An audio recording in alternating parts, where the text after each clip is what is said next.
defense. And at this point, in light of the continued suffering and death in and around Los Angeles, California, I'm going to ask my colleagues and those in the audience to observe a moment of silence.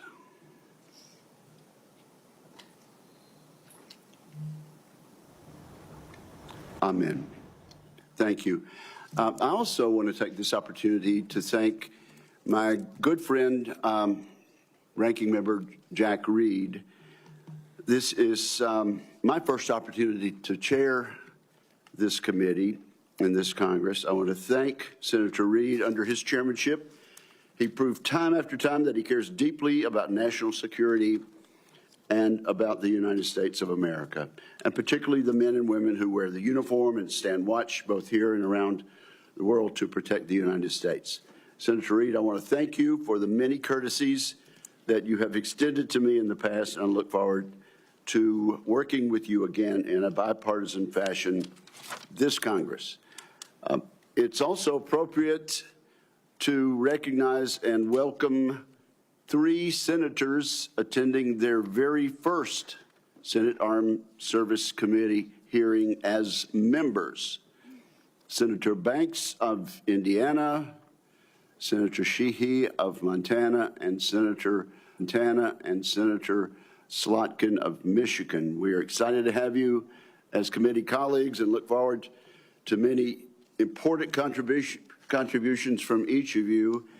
And Senator Slotkin, as I look down at the end of the dais there, it seems that only a week or 2 ago I was sitting in that very chair being recognized by the chairman of the committee, the distinguished senator from Michigan. So time flies. Now, let me say this. We had a very appropriate expression of approval by the members of the members of the audience as our nominee and his family walked in. The distinguished ranking member and I sincerely hope that that is the last signal of approval or disapproval in today's hearing. People of the public are here. They're welcome to observe today's hearing, and Senator Reed and I agree, though, that no disruptions will be allowed. Audience members may not verbally or physically distract from the hearing, to include shouting, standing, or raising signage or gestures that block the view of the audience. And we're very serious about this, aren't we, Mr. Reed? And absolutely, sir. Those who do so will be immediately escorted from the room. Again, welcome to the witnesses, to his friends, and to interested members of the public. If confirmed, Mr. Pete Hegseth would assume the role in a moment of consequence. The United States faces the most dangerous security environment since World War II. We're witnessing the explosive growth and reach of China's hard power. We're also observing the emergence of an axis of aggressors. That coalition is characterized by broadening and deepening military cooperation among the dictatorships ruling China, Russia, Iran, and North Korea. Terrorism remains a threat as Israel wages war against Hamas and Hezbollah, and as the Assad regime collapses in Syria. America has entered a window of maximum danger, and the department needs energetic and focused civilian leadership. Those values begin at the top with the Secretary of Defense. Many of my distinguished colleagues have served in a significant tenure on this committee, and our meetings are fairly long. We should reflect over previous secretaries of defense and their hearings and ask ourselves a simple question. Has the civilian leadership of the Pentagon under the administration of both parties proven up to the challenge? Often the answer has been no. The civilian leadership has not built the Department of Defense to meet the moment. And this is our moment to correct that. A few examples illustrate how leaders in the past have fallen short. Most of the department's signature programs run years behind schedule and billions of dollars over cost. Vital initiatives have suffered, such as the F-35, the new Sentinel ICBM, and the Navy's shipbuilding program, including the Constellation-class frigate. The Department of Defense desperately needs civilian leaders who listen to the advice of combatant commanders, many of whom would benefit from innovative systems. Yet a risk-averse DoD culture has kept too many promising technologies on the wrong side of the so-called valley of death. That tenuous period between experimental prototypes and production contracts. Defense companies backed by venture capital receive less than 1% of defense contracts. As we all know, the Pentagon still cannot even pass an audit. The department must simplify and streamline its bureaucracy so it can respond to innovation. Staffs have ballooned. Organizations are top-heavy. Civilian leaders have promised time and again to slim down the bureaucracy, and perhaps genuinely hoped to. Every day, men and women in uniform make tremendous contributions to U.S. security. They and the American people deserve a Pentagon that does the same. Today's Department of Defense is no longer prepared for great power competition. It is not a national defense institution ready to achieve and sustain technological supremacy across the range of operations. Admittedly, this nomination is unconventional. The nominee is unconventional, just like that New York developer who rode down the escalator in 2015 to announce his candidacy for president. That may be what makes Mr. Hegseth an excellent choice to improve this unacceptable status quo that I just described. He is a decorated post-9/11 combat veteran. He will inject a new warrior ethos into the Pentagon, a spirit that can cascade from the top down. Mr. Hegseth will bring energy and fresh ideas to shake up the bureaucracy. He will focus relentlessly on the warfighter and the military's core missions, deterring wars and winning the ones we must fight. He will bring a swift end to corrosive distractions such as DEI. Today, many simply acknowledge and live with the systemic problems I have mentioned earlier in acquisition, accountability, technology transition, and organizational civil service reform. Mr. Hegseth will actually move to fix these issues decisively. In short, I'm confident that Mr. Hegseth, supported by a team of experienced top officials, will get the job done. The Secretary of Defense is an incredibly important position, but the Secretary's span of control is limited. The Pentagon is vast, with 3 million plus personnel, uniformed civilian and contractor. A successful secretary understands that steering the ship means focusing his attention on strategic level priorities. The secretary must be supported with exceptional subordinates who will run the day-to-day affairs of the Office of the Secretary of Defense, the military services, and the other DoD components. I'm also confident that as an infantryman, Mr. Hegseth understands the military principle of commander's intent. Communicate the clear objective, empower subordinates to use initiative and judgment, and hold everybody accountable. We must not underestimate the importance of having a top-shelf communicator as Secretary of Defense. Other than the President, no official plays a larger role in telling the men and women in uniform, the Congress, and the public about the threats we face and the need for a peace through strength defense policy. I have no doubt Mr. Hegseth will excel in a skill in which many of his predecessors have fallen short. Much has been made of both Mr. Hegseth's personal life and some of his policy pronouncements. Regarding his personal conduct, Mr. Hegseth has admitted to falling short, as we all do from time to time. It is noteworthy that the vast majority of the accusations leveled at Mr. Hegseth have come from anonymous sources. Contrast these anonymous accusations with the many public letters of support and commendation. We have seen letters from people who served with Mr. Hegseth. These individuals have worked with him professionally. They really know him and his character.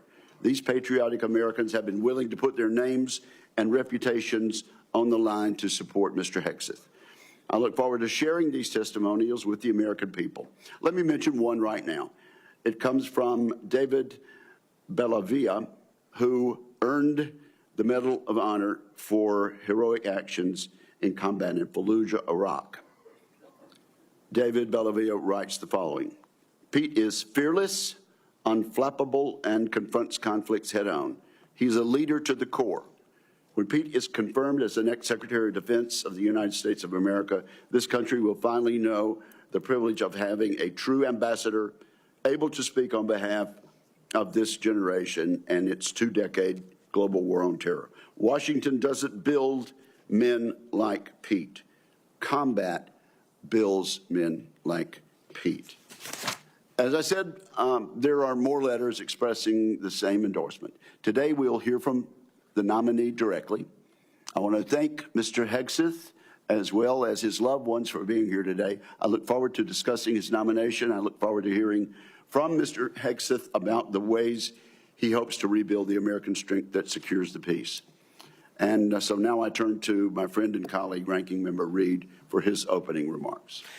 Well, thank you very much, Mr. Chairman. I'd like to first congratulate you on your chairmanship. I look forward to continuing our committee's strong tradition of bipartisanship and collaboration. And thank you for your thoughtful and conscientious service to the committee over many years. Thank you very much, Mr. Chairman. I'd also like to take a moment to join Chairman Wicker in welcoming our new members, Senator Slotkin, Senator Banks, and Senator Sheehy. Welcome. We look forward to working with you. Mr. Hegseth, I welcome you and your family to today's hearing, and I'm also glad to recognize my former colleague, Norm Coleman, and Congressman Mike Waltz. Thank you, Congressman. Mr. Hegseth, I want to begin by saying that I respect and appreciate your military service in the Army National Guard. I know from experience that there is no greater privilege than to lead American soldiers, and I thank you for answering the call. You have been nominated to be the Secretary of Defense. The Secretary is responsible for leading a department of 3.5 million service members and civilians, an annual budget of nearly $900 billion, and hundreds of thousands of aircraft, ships, submarines, combat vehicles, satellites, and the nuclear arsenal. The Secretary also plays a powerful role with our allies, partners, and adversaries abroad. And as we speak, China is seeking to undermine our interests, intimidate our friends, and challenge our standing in the world. Russia's campaign against Ukraine threatens not only Europe, but the entire global order. Ongoing violence in the Middle East has teetered on the edge of all-out war, and the ideologies and actions of violent extremists endanger our citizens, even on our own soil, as the recent tragedy in New Orleans painfully reminds us. These are perilous times, and the position of Secretary of Defense demands a leader of unparalleled experience, wisdom, and above all else, character. The Secretary is expected to be a fair, nonpartisan, and responsible leader, as well as a trustworthy advocate for the men and women that he leads. Mr. Hegseth, I do not believe that you are qualified to meet the overwhelming demands of this job. We must acknowledge the concerning public reports against you. A variety of sources, including your own writings, implicate you with disregarding the laws of war, financial mismanagement, racist and sexist remarks about men and women in uniform, alcohol abuse, sexual assault, sexual harassment, and other troubling issues. I have reviewed many of these allegations and find them extremely alarming. Indeed, the totality of your own writings and alleged conduct would disqualify any service member from holding any leadership position in the military, much less being confirmed as the Secretary of Defense. Nonetheless, I understand that you reject many of these reports as they involve whistleblowers, non-disclosure agreements, and anonymous, although numerous, sources, including those who have faced political intimidation, for sharing their experiences. I hope you will address each of these allegations thoroughly and truthfully during your testimony. Just as importantly, I hope you will pledge to prevent any repercussions for whistleblowers, both civilian and military, if confirmed. Mr. Hegseth, during our meeting last week, you said that if confirmed, your top priority would be, quote, restoring a warrior culture to the Department of Defense, because you believe the U.S. military has been weakened by political correctness. Over the years, you have made clear your opinion of the military's diversity initiatives. As you have said, quote, diversity is not our strength, unity is. And on a recent podcast, you said, quote, I'm straight up just saying we should not have women in combat roles. When I joined the Army as a young officer in the 1970s, the U.S. military was rife with racial tension. Women were prohibited from serving in most roles. Gay service members were banned, and we relied on a national draft to fill our ranks. The soldiers I served with were proud to do so, but it was certainly not the nation's most capable military by any standard. We have made great progress since then. Today, the Department of Defense is fully integrated. Every race and religion is accepted. Women serve in all combat roles and leadership positions. Sexual orientation is irrelevant to service, and the all-volunteer force visibly reflects the nation it protects. Our military is more diverse than it has ever been, but more importantly, it is more lethal than it has ever been. This is not a coincidence. Mr. Hegseth, I hope you will explain why you believe such diversity is making the military weak and how you propose to undo that without undermining military leadership and harming readiness, recruitment, and retention. Mr. Hegseth, another reason I'm deeply concerned about your nomination is your disregard for the law of armed conflict and your support for service members who have been convicted of war crimes. You have championed the pardoning of military members who were turned in by their fellow soldiers and SEALs. And let me emphasize that. They weren't discovered by reporters. They were turned in by fellow soldiers and fellow SEALs. And also pardoning of military contractors convicted of killing 14 Iraqi citizens without cause. You have also advocated for the restitution of interrogation methods like waterboarding that have been defined as torture, and you have belittled the advice and counsel of the Judge Advocates General while on deployment. In your book, The War on Warriors, you write, quote, should we follow the Geneva Convention? If our warriors are forced to follow rules arbitrarily and asked to sacrifice more lives so that international tribunals feel better about themselves, aren't we just better off in winning our wars according to our own rules? Mr. Hegseth, I would ask that you explain how you, if confirmed, would maintain good order and discipline within our forces and the support of our allies and partners by rejecting international law and the law of war. I'm also concerned about your abilities as a competent manager of organizations far less complex than the Department of Defense. From 2008 to 2010, you led the organization Veterans for Freedom, which had an annual budget of less than $10 million. In each year you were in charge, expenses far exceeded revenues until the organization teetered on bankruptcy and had to be merged with another group. In fact, according to public reporting, an independent forensic accountant reviewed the organization's finances and discovered evidence of gross financial mismanagement. I would note that this report has not been made available to any government agencies, which is, I think, alarming. But a Republican advisor to you during your tenure at the organization who read the report stated, and I quote, I watched him run an organization very poorly, lose the confidence of donors. The organization ultimately folded and was forced to merge with another organization who individuals felt could run and manage funds on behalf of donors more responsibly than he could. I don't know how he's going to run an organization with an $857 billion budget and 3 million individuals. And that is the only comment we've had and the only access we've had to the forensic report. A similar thing happened with the Concerned Veterans for America, a second veterans group that you led from 2011 until 2016. During those 5 years, tax records show that the organization spent more than it raised. Just as troubling are reports that a significant amount of debt was incurred from social events and parties filled with excessive drinking and questionable personal behavior. Mr. Hegseth, I hope you will explain what actions you will take, if confirmed, to be a better steward of Defense Department's large budget. Finally, while I appreciate our meeting last week, it is unacceptable that you did not meet with any other Democratic members of this committee before this hearing, as has been our bipartisan tradition.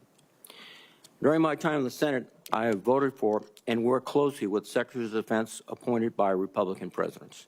While we may disagree politically, there was always an understanding that rank partisanship should have no place when it comes to providing for the men and women who serve in uniform. And Mr. Hegseth, I am troubled by the many comments you have made both as a commentator and in your published writings. For example, in your book, American Crusade, you wrote, quote, "Modern leftists who represent the soul of the modern Democratic Party literally hate the foundational ideas of America." You also wrote, "The other side, the left, is not our friend. We are not esteemed colleagues, nor mere political opponents. We are foes. Either we win or they win. We agree on nothing else."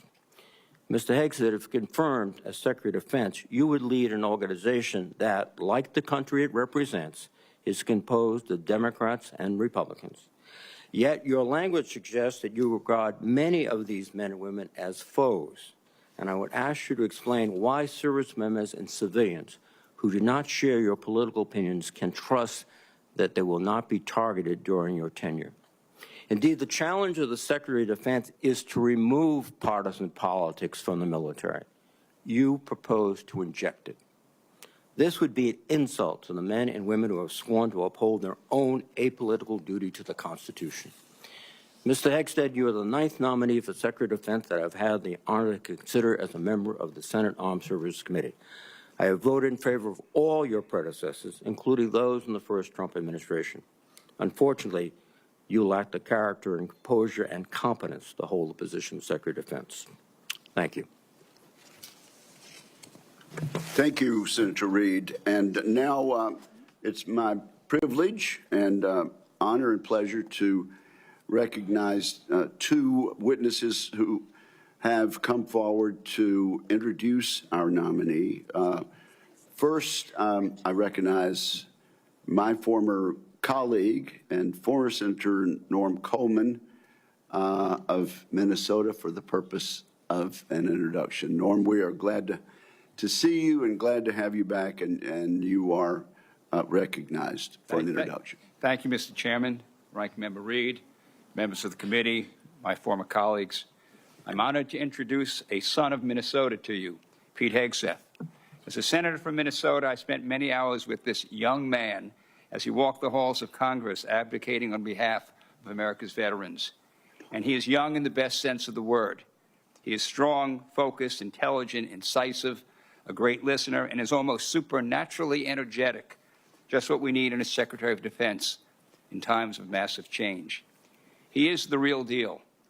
F. Scott Fitzgerald was a writer in my city of St. Paul, and so the problem with America is that there are no second acts.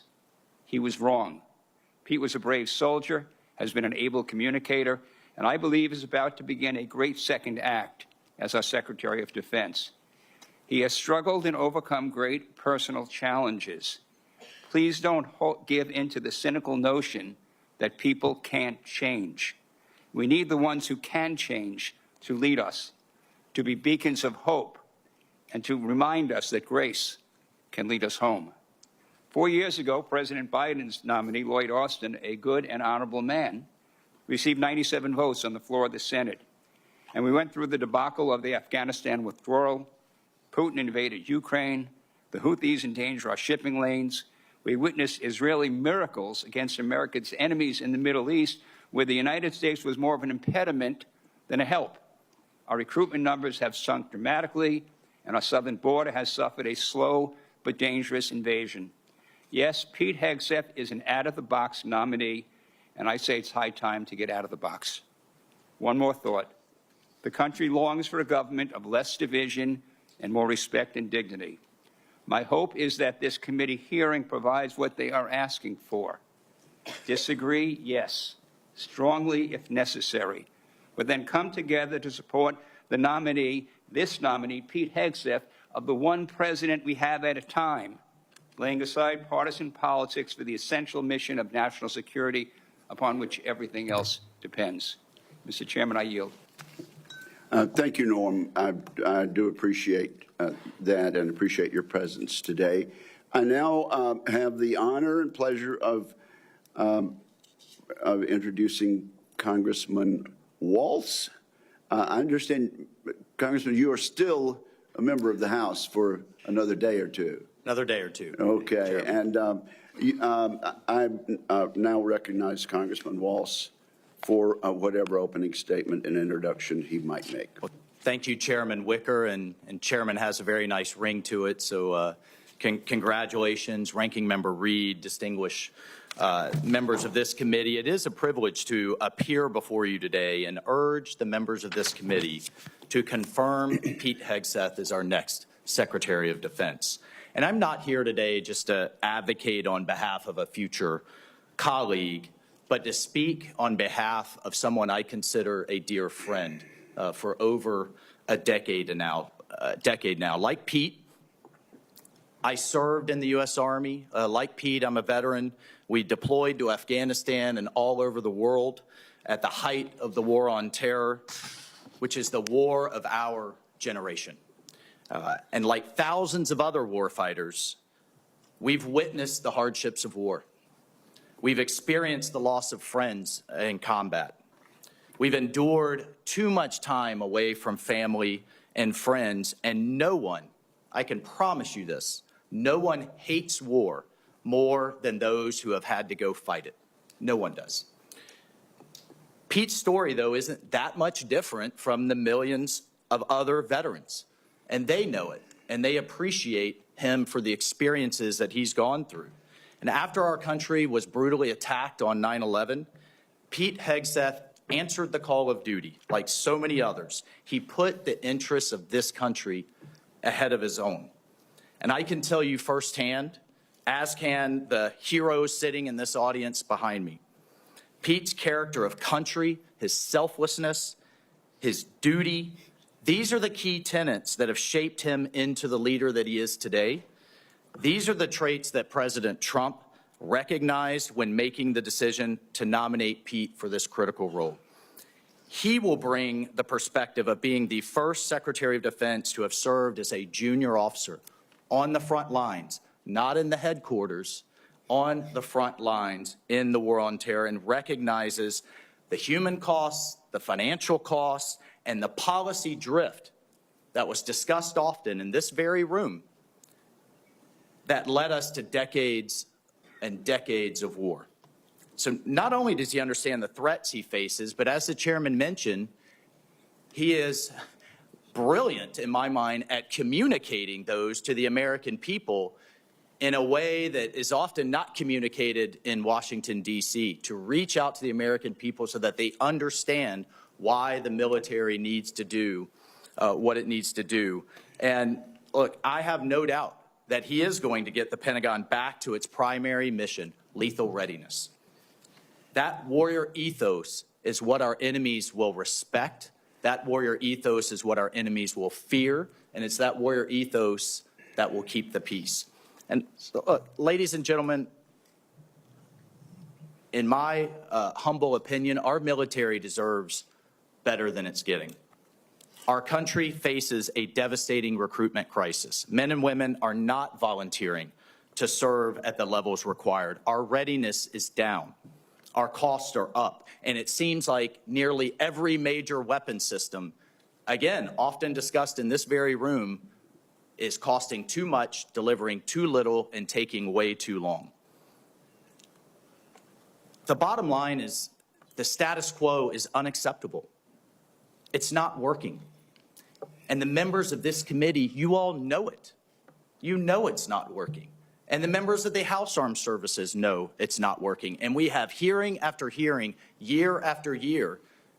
And here we are decades later describing the same problems. The Pentagon has continuously failed audits.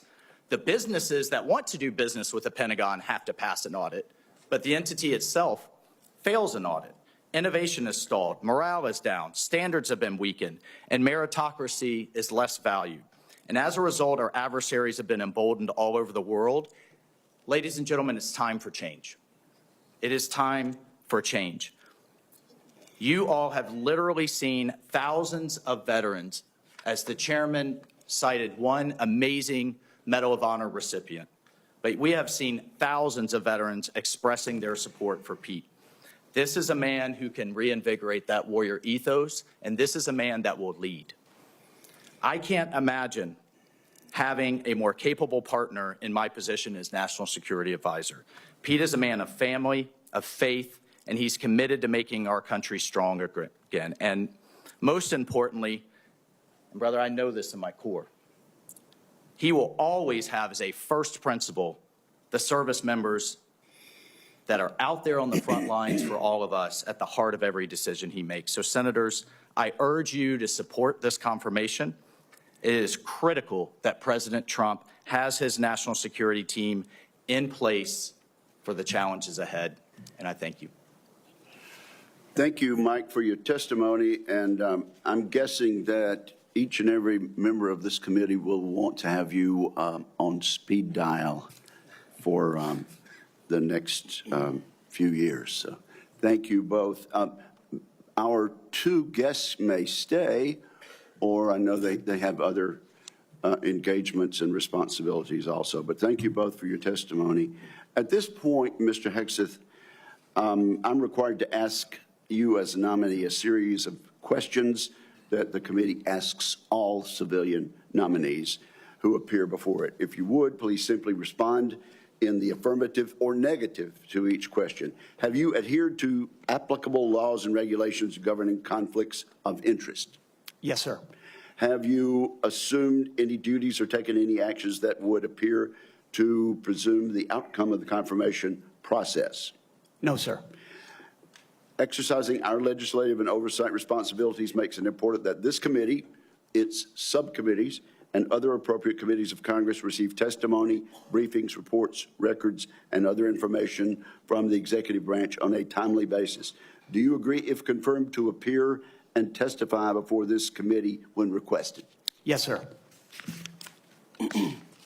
Do you agree to provide records, documents, and electronic communications in a timely manner when requested by this committee, its subcommittees, or other appropriate committees of Congress, and to consult with the requester regarding the basis for any good faith delay or denial in providing such records? Yes, sir. Will you ensure that your staff complies with deadlines established by this committee for the production of reports, records, and other information, including timely responding to hearing questions for the record? Yes, sir. Will you cooperate in providing witnesses and briefers in response to congressional requests? Yes, sir. Will those witnesses and briefers be protected from reprisal for their testimony or briefings? Yes, sir. All right.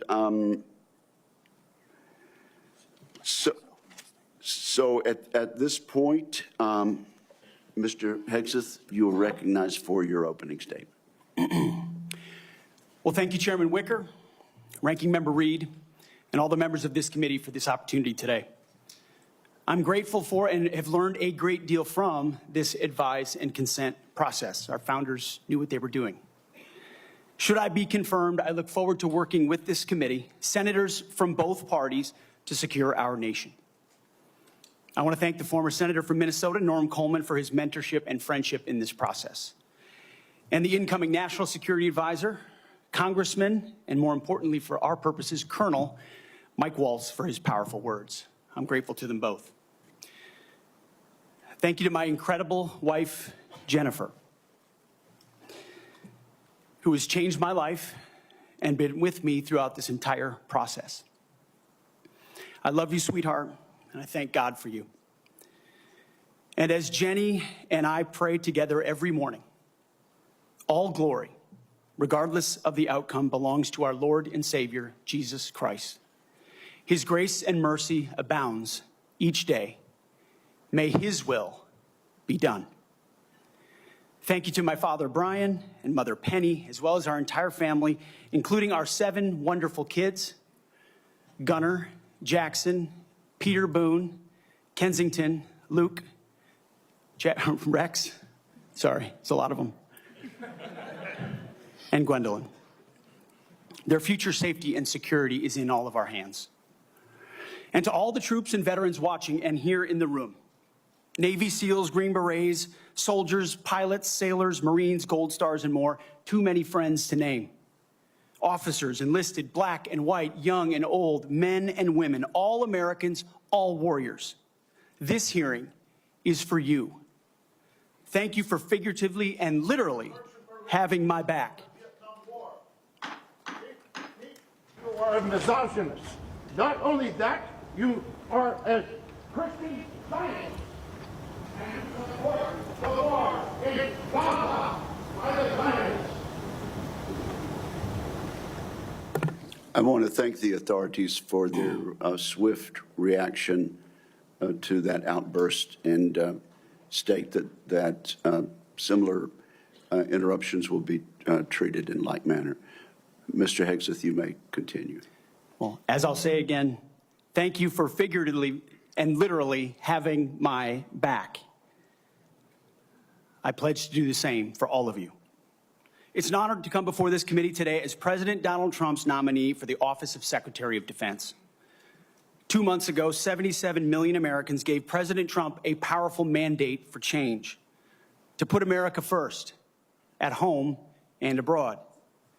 I want to thank President Trump for his faith in me and his selfless leadership for our republic. The troops have no better commander-in-chief than Donald Trump. As I've said to many of you in private meetings, when President Trump chose me for this position, the primary charge he gave me was to bring the warrior culture back to the Department of Defense. He, like me, wants a Pentagon laser-focused on lethality, meritocracy, warfighting, accountability, and readiness.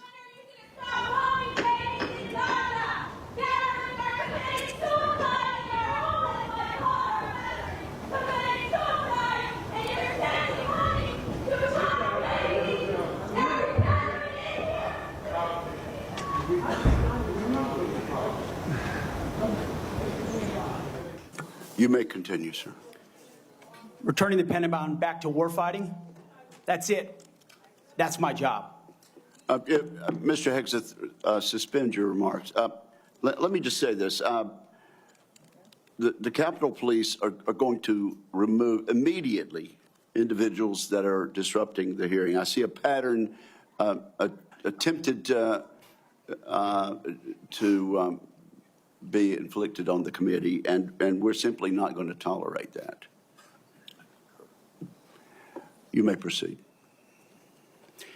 To bring back warfighting, if confirmed, I'm going to work with President Trump and this committee to, one, restore the warrior ethos to the Pentagon and throughout our fighting force. In doing so, we will reestablish trust in our military, addressing the recruiting crisis, the retention crisis, and readiness crisis in our ranks. Members of the security force will remove members.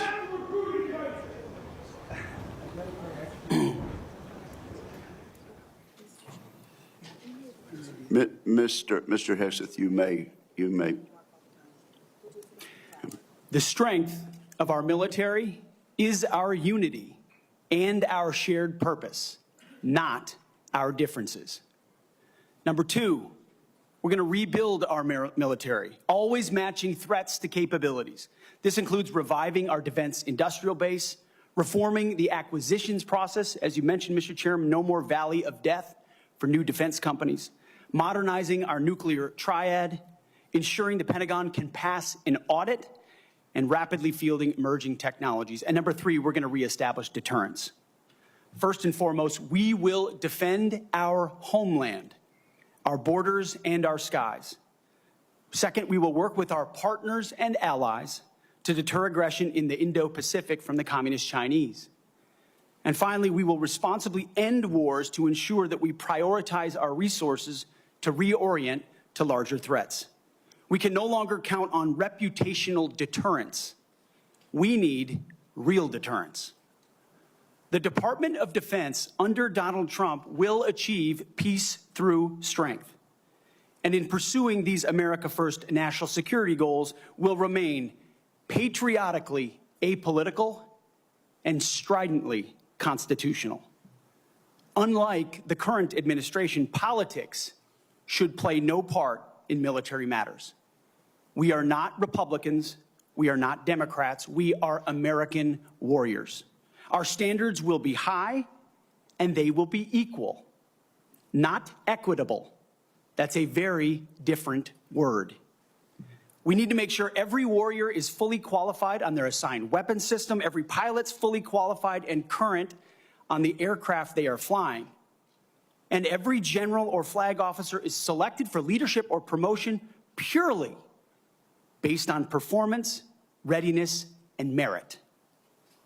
Leaders at all levels will be held accountable, and warfighting and lethality and the readiness of the troops and their families will be our only focus. This has been my focus ever since I first put on the uniform as a young Army ROTC cadet at Princeton University in 2001. I joined the military because I love my country and felt an obligation to defend it. I served with incredible Americans in Guantanamo Bay, in Iraq, in Afghanistan, and on the streets of Washington, D.C., many of which are with me here today. This includes enlisted soldiers I helped become American citizens, and Muslim allies I helped immigrate from Iraq and Afghanistan. Because when I took off the uniform, my mission never stopped. Now, it is true and has been acknowledged that I don't have a similar biography to defense secretaries of the last 30 years. But as President Trump also told me, we've repeatedly placed people atop the Pentagon with supposedly the right credentials, whether they are retired generals, academics, or defense contractor executives. And where has it gotten us? He believes, and I humbly agree, that it's time to give someone with dust on his boots the helm. A change agent, someone with no vested interest in certain companies or specific programs or approved narratives. My only special interest is the warfighter. Deterring wars, and if called upon, winning wars by ensuring our warriors never enter a fair fight. We let them win, and we bring them home. Like many of my generation, I've been there. I've led troops in combat. I've been on patrol for days. I've pulled the trigger down range, heard bullets whiz by, flex-cuffed insurgents, called in close air support, led medevacs, dodged IEDs, pulled out dead bodies, and knelt before a battlefield cross.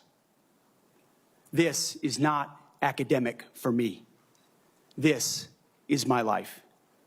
I led then, and I will lead now. Ask anyone who's ever worked for me or with me. I know what I don't know. My success as a leader, and I very much look forward to discussing my organization's successes at Vets for Freedom and Concerned Veterans for America. I'm incredibly proud of the work that we've done. But my success as a leader has always been setting a clear vision, hiring people smarter and more capable than me, empowering them to succeed, holding everyone accountable, and driving toward clear metrics. Build the plan, work the plan, and then work harder than everyone else around you. I've sworn an oath to the Constitution before, and if confirmed, I will proudly do it again. This time, for the most important deployment of my life. I pledge to be a faithful partner to this committee, taking input and respecting oversight. We share the same goals: a ready, lethal military, the health and well-being of our troops, and a strong and secure America. Thank you for the time, and I look forward to your questions. Thank you very much, Mr. Hegseth. Before we begin with member questions, I would like to remind my colleagues that, consistent with the bipartisan staff agreement from December, and in concert with exactly how this committee dealt with the last Secretary of Defense nominee, each member will be recognized for one round of 7 minutes to question the nominee. Out of respect for the time of all members of this committee, the time limits will be tightly enforced. We've now been here 45 minutes, and I think we've done very well with the time. But at this point, I will begin my questioning of the nominee. Mr. Hegseth, you and your family have endured criticism of your nomination since it was announced in November. Let's get into this allegation about sexual assault, inappropriate workplace behavior, alcohol abuse, and financial mismanagement during your time as a nonprofit executive. I should note that the majority of these have come from anonymous sources in liberal media publications. But I want to give you an opportunity to respond to these allegations, sir. Mr. Chairman, thank you for that opportunity. You are correct.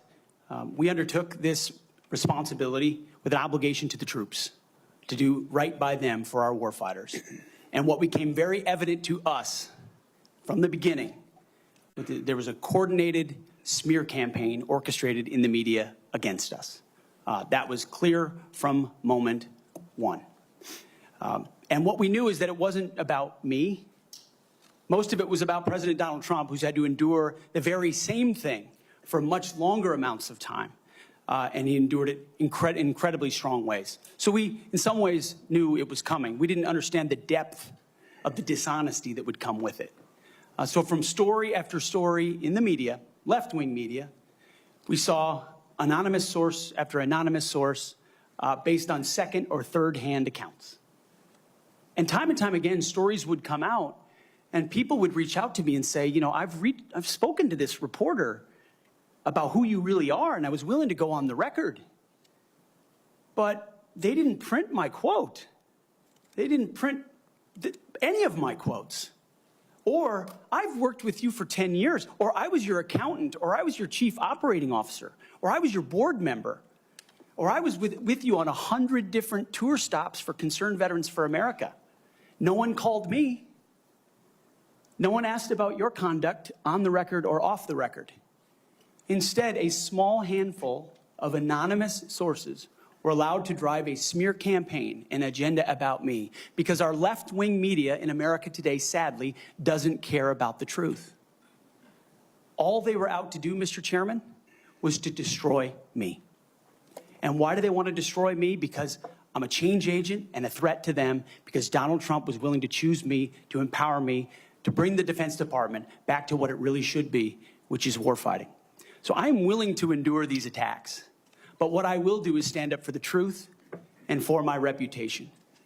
False attacks, anonymous attacks, repeated ad nauseum, printed as nauseum, as facts. We have provided to the committee, Mr. Chairman, and I know you're going to share, on-the-record statement after on-the-record statement from people who have served with me, worked with me at Fox News, Concerned Vets, Vets for Freedom, you name it, from the top of the chain to the bottom, who will say, I treat them with respect, with kindness, with dignity.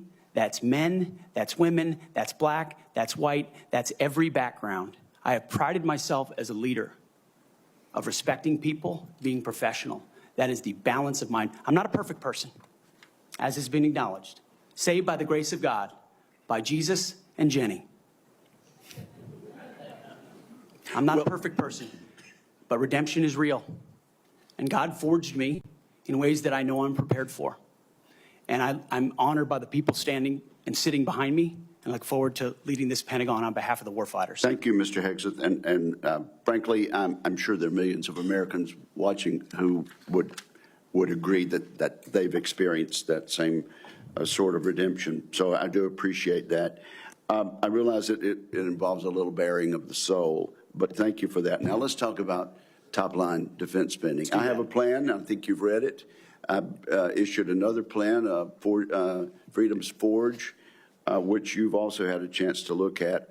And you have noted correctly that the current trend line of defense spending, falling below 3% of our GDP, is a threat to national security. You also said building the strongest and most powerful military in the world must be done responsibly, but it cannot be done on the cheap. You still agree with that, do you not? Yes, sir, I do. tell us what you think about, particularly about my plan to make the Defense Department less bureaucratic, less top-heavy, cut out some of the bureaucracy and layers, make it more friendly to startups and to new ideas, contained in my 20 or so page white paper, Defending Freedom's Forge. Senator, I've had a chance to review the Forged Act, that paper.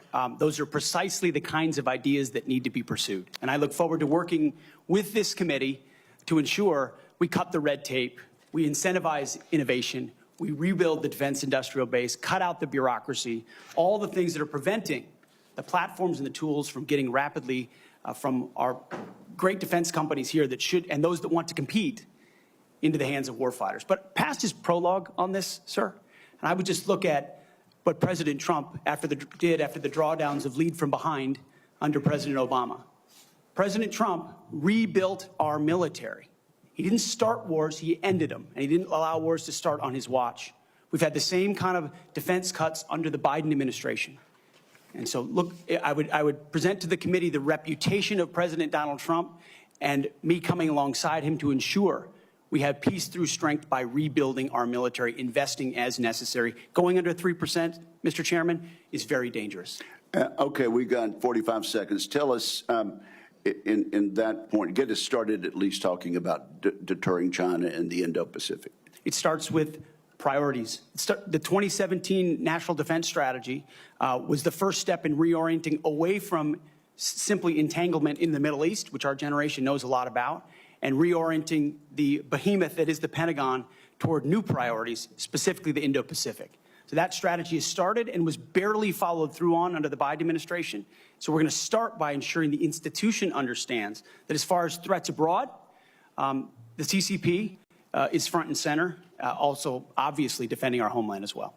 Thank you very much, Senator Reid. You're recognized. Well, thank you very much, Mr. Chairman. Before I begin my questioning, I would like to make 3 requests.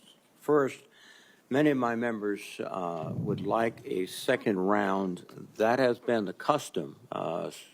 Senator Hagel was afforded 3 rounds. Senator Ash Carter, 2 rounds.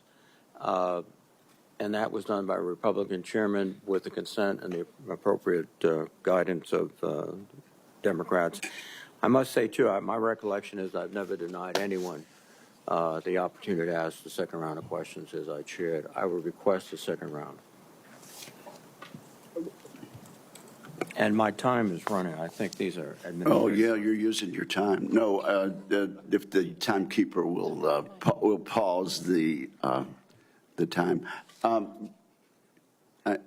I must say, I think we're going to have adequate time for questioning, and I know Democrat members have coordinated their questions as much as we have, and we are following the same exact precedent on all things that we did with Secretary Austin. So I respectfully understand what you're saying, but I think we have an agreement. It's been known for quite some time, and I intend to stick with that agreement which we made last December. What is your second request? Second, as been publicly reported, you and I have both seen the FBI background investigation of Mr. Hegseth, and I want to state for the record, I believe the investigation was insufficient, frankly. There are still FBI obligations to talk to people. They have not had access to the forensic audit, which I referenced to, and the person who had access to was quite critical of Mr. Hegseth. And I think people on both sides have suggested that they get the report. I know your colleagues have asked for it. Senator Thune assured me personally that he thought it was an appropriate idea. So I would ask, and I would say, too, as a precedent, one of President Trump's appointees had similar, very complicated personal issues. The report was made available to all the members of the committee. We would be following precedent, and I ask that that be made possible. Again, there's been much discussion about this, and what I intend to do is follow the exact precedent that we've had for the last 2 hearings with regard to secretaries of defense. Not only Secretary Austin, but Secretary Mattis 8 years ago. And that was for the chair and the ranking member to see the report. And so that is my intention as chair of this committee. Finally, Mr. Chairman, I have several letters that I would include for the record. One from Count Every Hero, which is an organization of retired four-star generals and former secretaries of defense that is critical of the proposed purge panels. One from an organization for domestic violence. One for a Council on American Relations. And also several letters that raise questions. I would ask they be submitted for the record. Without objection, they will be submitted. And Mr. Reed, your time has now expired. Just kidding. Yeah. You're recognized for 7 minutes. Thank you. You're a very understanding chairman. I like that. I like that. Ms. Hegseth, you've written, and it's quote, "Oh yeah, and fire any general who isn't carried water for Obama and Biden's extra constitution and agenda-driven transformation for our military. Clean house and start over." It's come to my attention that current serving military personnel have received emails threatening them with being fired for supporting the current DOD policies. One mail that was sent to a military officer with the subject line, "Clean house," reminiscent of your specific comment, states, and I quote, "With the incoming administration looking to remove disloyal, corrupt, traitorous, liberal officers such as yourself, we will certainly be putting your name into the list of those personnel to be removed. We know you support the woke DEI policies and will ensure you never again influence anyone in the future. You and the redacted spouse's name will be lucky if you're able to collect your military requirement," end quote. Now, I want to remind everyone that these policies that are being referred to date back decades, to the 1940s and 50s with respect to racial discrimination particularly, and administrations of both parties, including the Trump administration and their first party, caused those policies to be enforced. Mr. Hegseth, are you aware of these emails being sent to officers? Senator, you mentioned the word accountability, which is something we have not had for the last 4 years. Are you aware of these messages being sent to officers? Certainly I'm not aware of that. It's not one of my efforts, but there's been no accountability for the disaster of the withdrawal in Afghanistan. And that's precisely why we're here today. Excuse me. Is that leadership has been unwilling to take accountability. It's the time to restore that to our most senior ranks. You've written publicly that DI policy is a distraction and have military personnel walking on eggshells. Do you believe that emails like that are essentially threatening both a serving officer and a spouse and claiming that they'll lose their pension will have a distraction and detract from the lethality?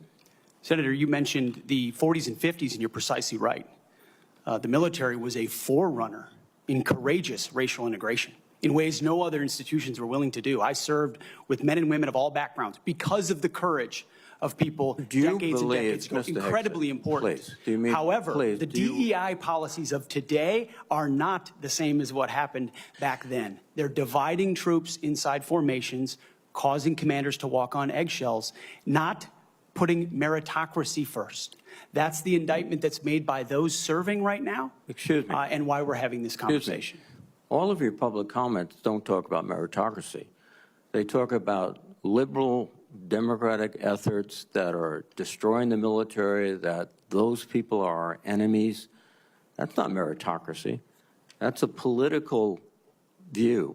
And your goal, as I see emerging, is to politicize the military in favor of your particular positions, which you've outlined extensively, which would be the worst blow to the professionalism of the United States military and would undercut readiness, undercut retention, because I can see officers receiving these emails beginning to wonder very seriously if they should continue. let me change subject for a moment here. You've been instrumental in securing pardons for several convicted war criminals. In at least 2 of these cases, the military personnel who served in combat with these convicted service members were not supportive of the pardons.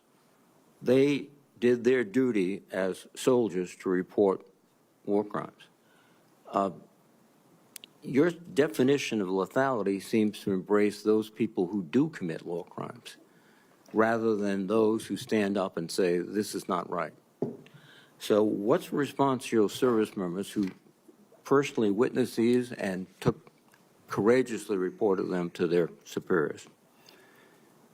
Senator, as someone who's led men in combat directly and had to make very difficult decisions, I've thought very deeply about the balance between legality and lethality, ensuring that the men and women on the front lines have the opportunity to destroy with and close the enemy, and that lawyers aren't the ones getting in the way. I'm not talking about disavowing the laws of war or the Geneva Conventions or the Uniform Code of Military Justice. Sir, I'm talking about restrictive rules of engagement that these men and women behind me understand they've lived with on the battlefield, which has made it more difficult to defeat our enemies.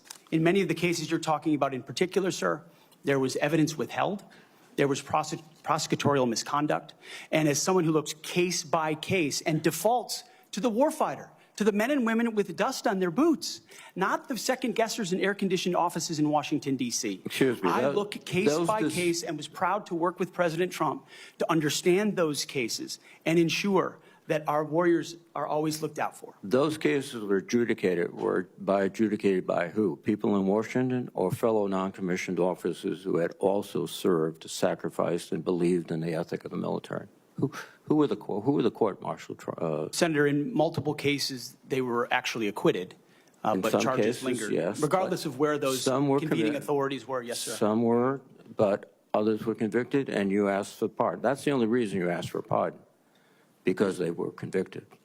But the other factor, too, is you've already disparaged in writing the Geneva Convention, the rules of law, all of these things. How will you be able to effectively lead a military in which one of the principal elements is discipline, respect for lawful authority? You have made statements to your platoon after being briefed by a JAG officer. Well, by the way, would you explain what a JAG-off is? I don't think I need to, sir, Why not? because the men and women watching understand. Well, perhaps some of my colleagues don't understand. It would be a JAG officer who puts his or her own priorities in front of the warfighters. Their promotions, their medals, in front of having the backs of those who are making the tough calls on the front lines. Thank you, Senator Reid. Interesting. Thank you, Senator Thank you Reid. very much. Senator Fisher. Thank you, Mr. Chairman, and welcome, Mr. Hegseth, to you and to your family. Thank you for the meeting that we had. We talked about a number of things. First and foremost was that nuclear weapons are foundational to our national defense, and having a safe, effective, and credible nuclear deterrent underpins our alliances, and as you know, it deters our adversaries. Nuclear deterrence has been, and you and I believe, agreed on this, it must continue to be unequivocally the highest priority mission of the Department of Defense. But deterrence only works if our adversaries believe our nuclear forces are effective and credible. All 3 legs of our triad are undergoing that generational recapitalization programs, and we cannot afford any more delays in those programs. Sir, do you believe and agree with President Trump's 2018 nuclear posture review that preventing adversary nuclear attacks is, quote, the highest priority of the United States? Senator, yes, I do. If confirmed, will you commit to supporting all 3 legs of the nuclear triad and to using every tool available to deliver these systems on schedule? Senator, yes, I do, because ultimately our deterrence, our survival is reliant upon the capability, the perception, and the reality of the capability of our nuclear triad. We have to invest in its modernization for the defense of our nation. While former secretaries of defense have stated that nuclear deterrence is the highest priority, we haven't really seen that translated into budget requests or using the tools like the Defense Production Act. You've spoken about increasing lethality. You've spoken about getting programs done faster. How would you actually implement a culture change so that we can see these delivery schedules move forward, be rewarded? I can tell you in most every briefing we have, the schedules we're on are too late. So what would you do? Well, ultimately focused first on the things that are most important, as we have discussed, Senator, the nuclear triad, understanding whether it's the B-21 or the Minuteman to the Sentinel, all aspects, or the Columbia-class submarines, ballistic missiles. What are the priorities that need to be focused on and ensure that in those particular cases, you mentioned it, Senator, the Defense Production Act, emergency powers. If we're at a place where our nuclear capabilities are perceived to not be what they are, that is an emergency. And we have an ally in our incoming commander-in-chief, in President Donald Trump, who has spoken about these things, understands the power and strength of nuclear deterrence, will not allow them It's the to be existential deprioritized. threat. It's the existential threat to this nation. How do you change the culture? It's not just the Production Act that's going to be able to do it. How are you going to move forward faster?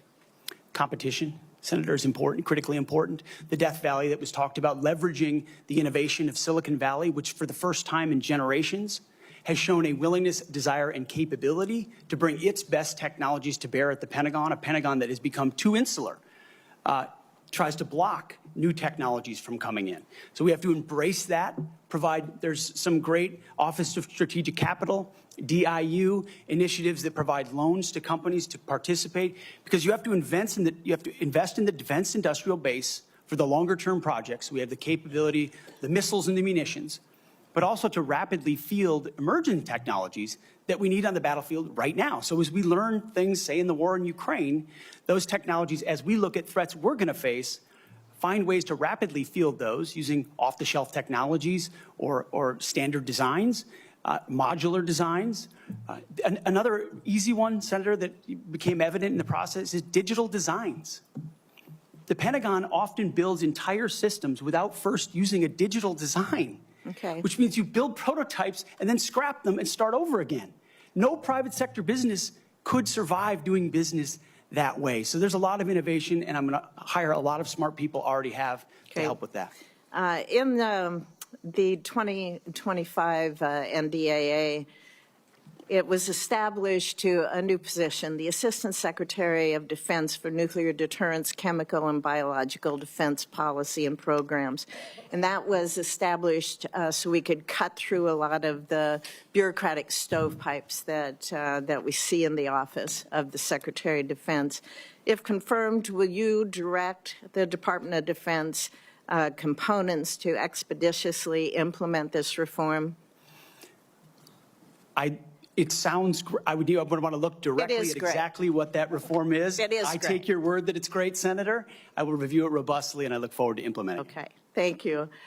During the first Trump administration, the 2018 Nuclear Posture Review concluded that the U.S. needed to once again develop and deploy a nuclear-armed sea-launched cruise missile known as SLCM to offset significant Russian and Chinese advantages in theater-range nuclear capabilities. Since then, Congress, on a strong bipartisan basis, has directed the Navy and the National Nuclear Security Administration to continue this effort. Do you support the SLCM program? As of right now, Senator, based on what I know, I do. But one of my answers I'll have repeatedly throughout this morning is getting an opportunity to look under the hood, classified material, get an understanding of true capabilities vis-a-vis enemy capabilities. Because what we know right now on the nuclear, Senator, what I know on the nuclear side is that Russia and China are rushing to modernize and build arsenals larger than ours. We need to match threats to capabilities, and the systems we elevate will be tied to whether those capabilities are needed based on the adversaries we face. Yes, ma'am. Would you ensure that this program is executed according to law? Absolutely. Absolutely, Senator. What, short here, what is your plan to revitalize the industrial base in this country? Needs to be real short. Real short. Serious investment targeted at systems that we truly need by also incentivizing competition and laser focus from the OSD, from the Office of Secretary of Defense, to all the particular strategic initiatives to revive them so it's not just one system, it's multiple systems. You may want to expand on that on the record. At this point, my colleagues, I would ask unanimous consent to enter into the record a letter organized by a group called Flag Officers for America, which has 120 retired generals and admirals offering their support for Mr. Hegseth's nomination. I ask unanimous consent. Without objection, it is entered into the record. Senator Shaheen. Good morning, Mr. Hegseth. Good morning, Senator. I was pleased when I was contacted on your behalf about meeting before this hearing. I've been on this committee since 2011, and during that time, I voted to confirm 6 nominees to be Secretary of Defense from 3 administrations, 2 Democratic and 1 Republican, the first Trump administration. Every one of those nominees met with me and my Democratic colleagues on this committee before the hearing. So, as you can imagine, I was disappointed when no one ever followed up. When we followed up with your office, you were not able to meet. Do you understand that if you're confirmed to be Secretary of Defense, that you will have a responsibility to meet with all members of this committee, not just Republicans? Senator, I very much appreciate and understand the traditionally bipartisan nature of this committee. Their national defense is not partisan. It should not be about Republicans or Democrats. And so I look forward to working together with you and your colleagues on priorities facing this nation. Yes. I think we would expect that. And one reason that I wanted to meet with you was because I thought it would be really helpful to better understand your views on women in the military. Because you've made a number of surprising statements about women serving in the military.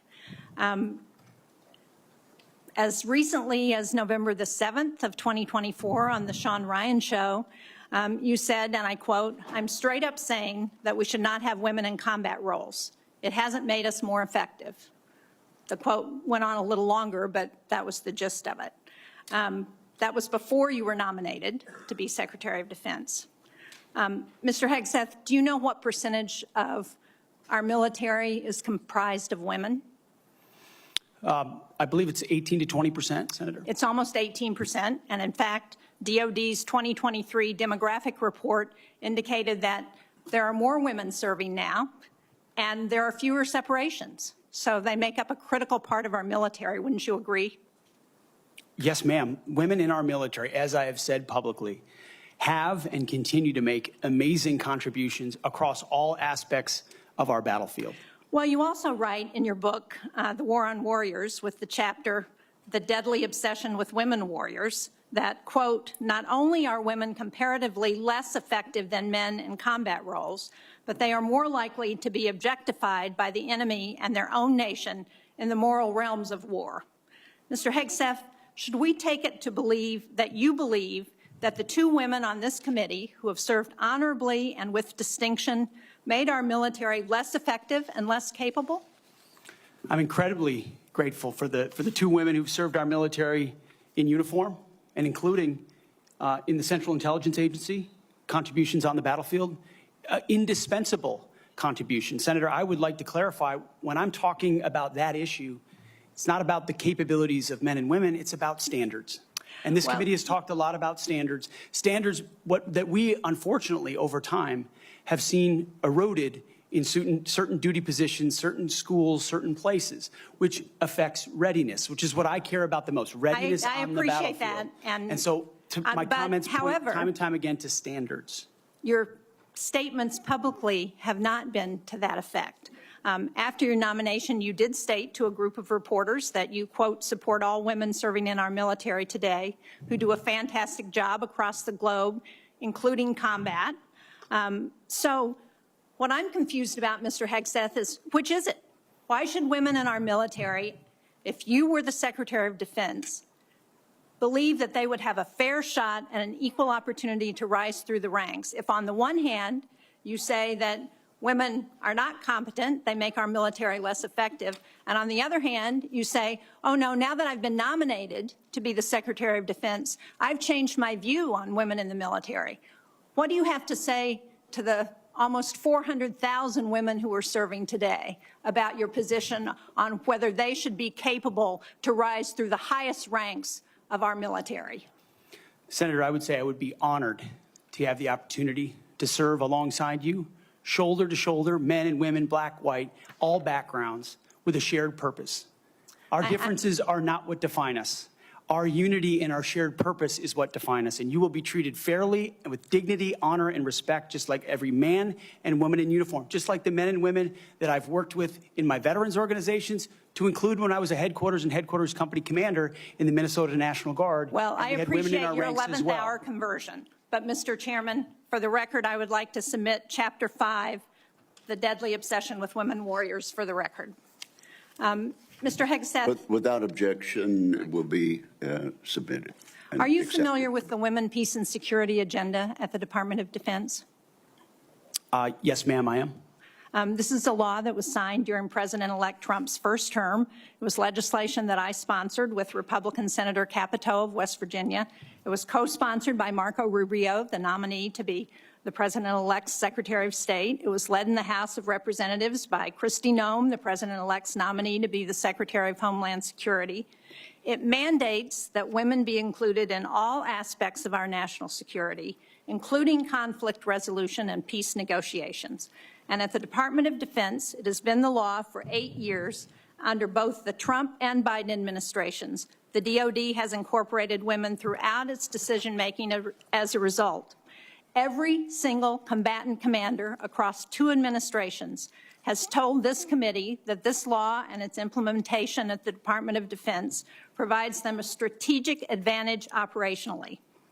Based on your comments, it appears that the example that you would like to set, not only for women in this country, but for women across the globe, 50% of the world's population, as the prospective nominee to lead the most combat-credible military in the entire world, is that women should not have an equal opportunity in our military. So will you commit to preserving the Women, Peace, and Security law at DoD and including in your budget the requisite funding to continue to restore and resource these programs throughout the DoD? Senator, I will commit to reviewing that program and ensuring it aligns with America First national security priorities, meritocracy, lethality, and readiness. And if it advances American interests, it's something we would advance. If it doesn't, it's something we would look at. Since former President Trump signed the law, I hope that he agrees with you. Thank you, Senator Shaheen. At this point, I would ask unanimous consent to enter into the record 5 letters of support from female service members and combat veterans who support Mr. Hegseth's nomination. These women represent diverse viewpoints, from a retired colonel with over 25 years of service to an active duty Navy surface warfare commander to a senior airman.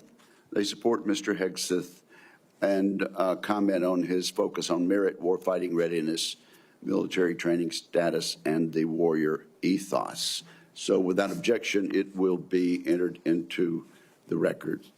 And now I'm honored to recognize Senator Cotton for 7 minutes.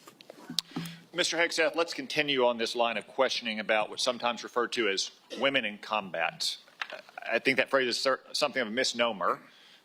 Many members of this committee have served in combat in the last 25 years, to include women and men. I'm sure all those men served with women, whether they were military police officers or they were pilots or whether they were intelligence analysts or medics or what have you. You served. I assume you served with women who were on the front lines as well. Is that correct? Yes, sir.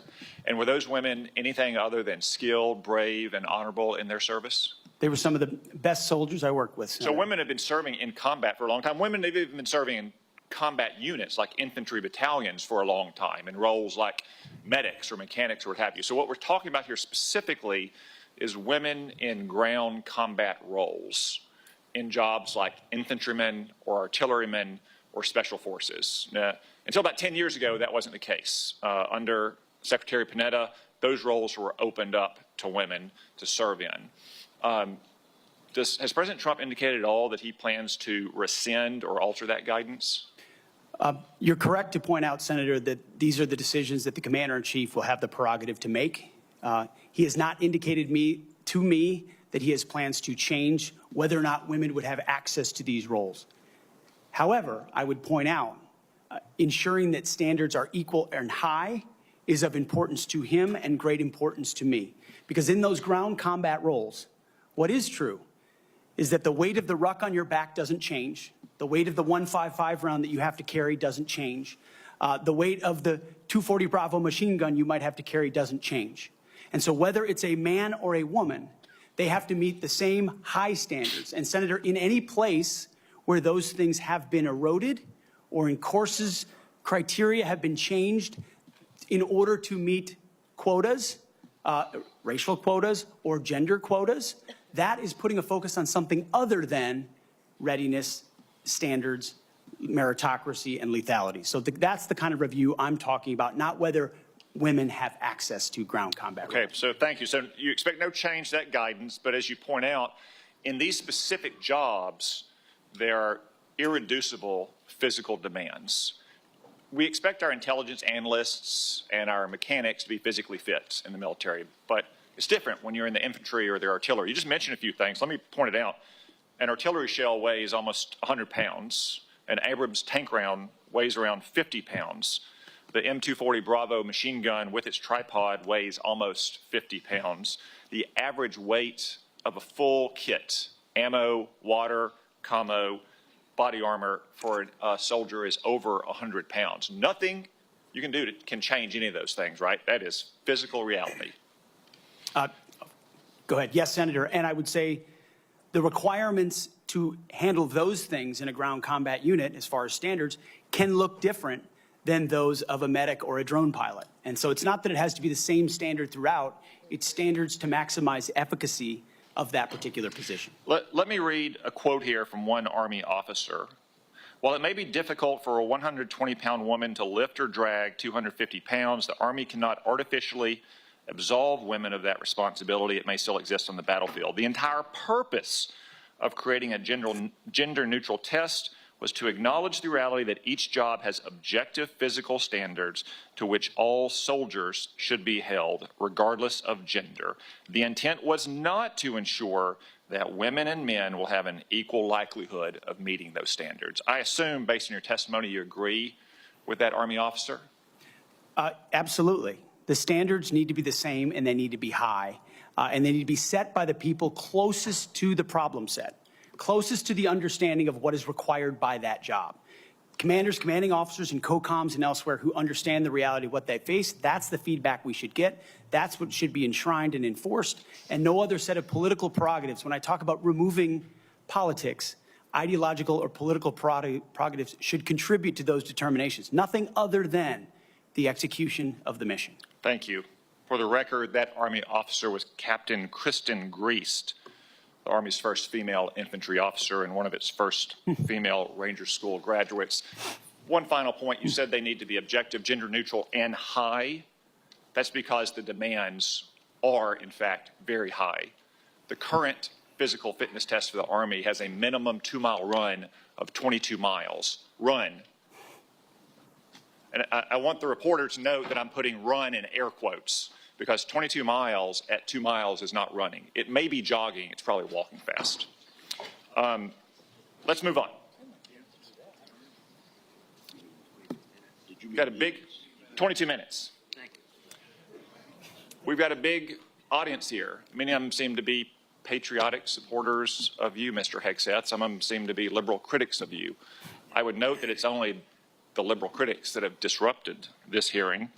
As was my custom during the Biden administration, I want to give you a chance to respond to what they said about you. I think the first one accused you of being a Christian Zionist. I'm not really sure why that is a bad thing. I'm a Christian. I'm a Zionist. Zionism is that the Jewish people deserve a homeland in the ancient Holy Land where they've lived since the dawn of history.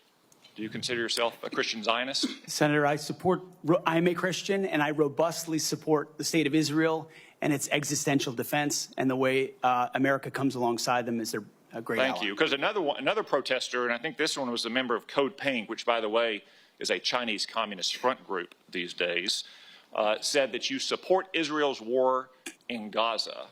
I support Israel's existential war in Gaza. I assume, like me and President Trump, you support that war as well, don't you? Senator, I do. I support Israel destroying and killing every last member of Hamas.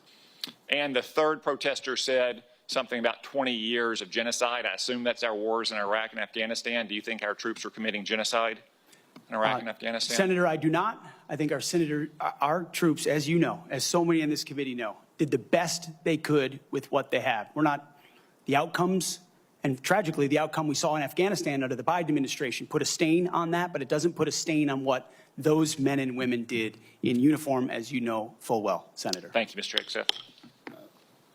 Thank you, Senator Cotton. At this point, I ask unanimous consent to offer to the record a letter submitted by Omar Abbasi, son of former City Council President of Samarra, Iraq, who worked with Mr. Hegseth in Iraq. Without objection, that will be entered. Senator Gillibrand. Thank you, Mr. Chairman. Thank you, Mr. Hegseth. I do want to thank you for your service, and I want to thank you for your willingness to serve in this capacity. Thank you, Senator. I have many concerns about your record, and particularly your public statements, because they are so hurtful to the men and women who are currently serving in the U.S. military, harmful to morale, harmful to good order and discipline. If you are saying that women shouldn't be serving in the military, and I'm going to read you your quotes, because the quotes themselves are terrible.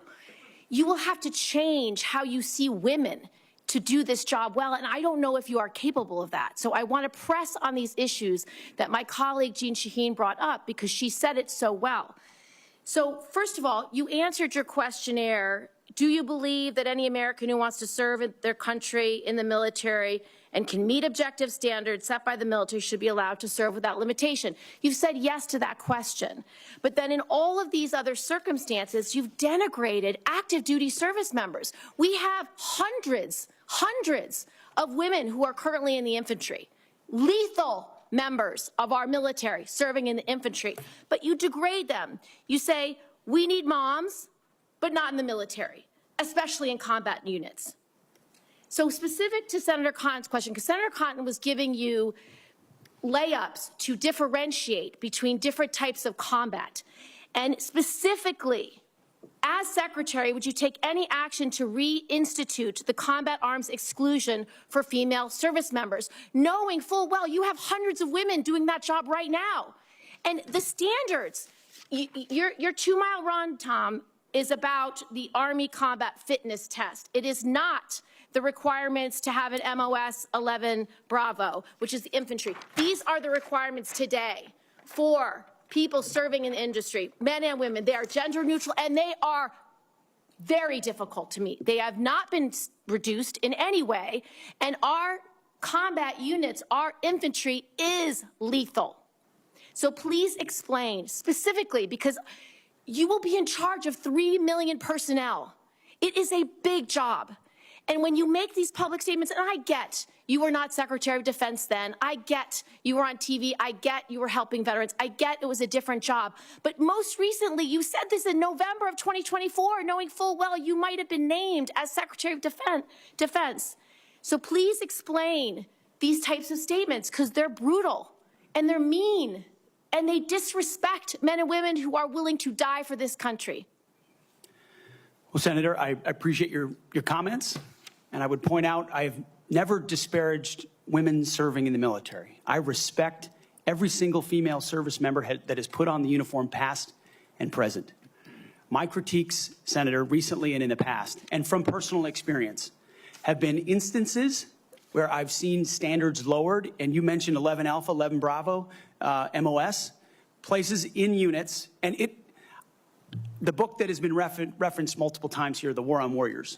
I spent months talking to active duty service members, men and women, low ranks, high ranks, combat arms and not combat arms. And what each and every one of them told me, and which personal instances have shown me, is that in ways direct, indirect, overt, and subtle, standards have been changed inside infantry training units, ranger school, infantry battalions, to ensure that Give me one example. Please give me an example. I get you're making these generalized meet statements. quotas to have a certain number of female infantry officers or infantry enlisted, and that disparages those women Commanders who are do incredibly not have to capable meet of meeting quotas that for the standard. infantry. Commanders do not have to have a quota for women in the infantry. That does not exist. It does not exist. And your statements are creating the impression that these exist, because they do not. There are not quotas. We want the most lethal force. But I'm telling you, having been here for 15 years, listening to testimony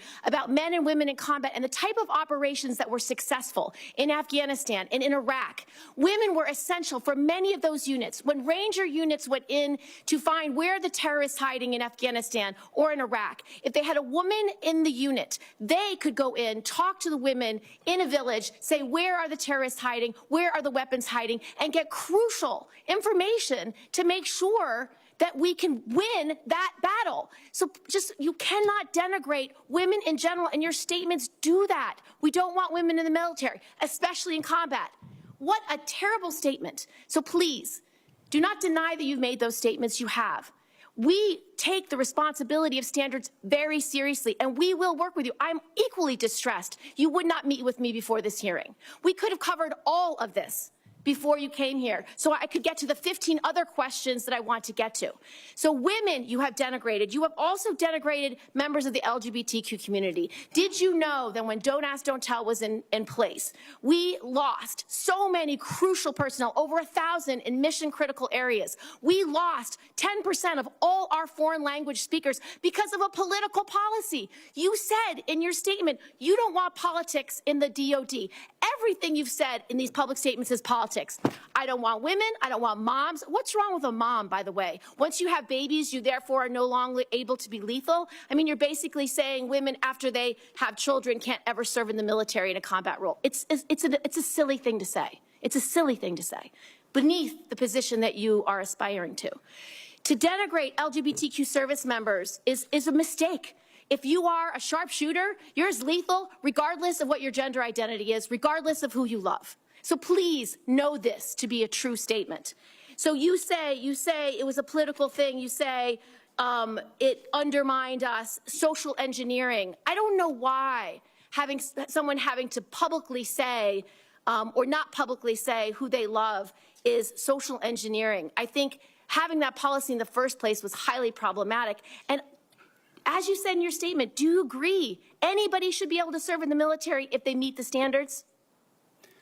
Senator, as the president has stated, I don't disagree with the overturn of Don't Ask, Don't Tell.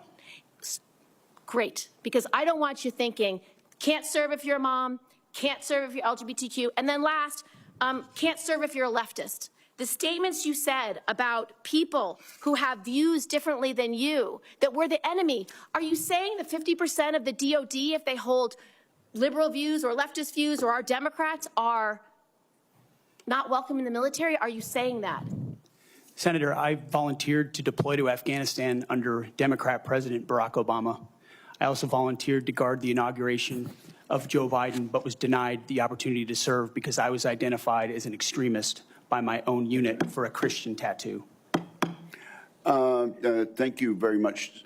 Senator Gillibrand, you held up a document and referred to it during your questioning. Would you like that entered into the record? It may be one without my marks. Okay, yeah, okay, we'll delete. We'll submit a clean it up. copy. Without objection, that will be admitted at the point of your question. And I would like to enter into the record at this point a letter of support from retired Air Force Colonel Melissa Cunningham. Colonel Cunningham supports Mr. Hegseth and mentions his warrior ethos, combat effectiveness, and maintaining military training standards. So without objection, both of those will be admitted, and I now recognize Senator Rounds. Thank you, Mr. Chairman. First of all, good morning. I'd like to thank you for your service to our nation in uniform and also your work on behalf of your fellow veterans and for your willingness to enter into this maelstrom of public service. I think the presence of so many veterans who have showed up to support you speaks volumes.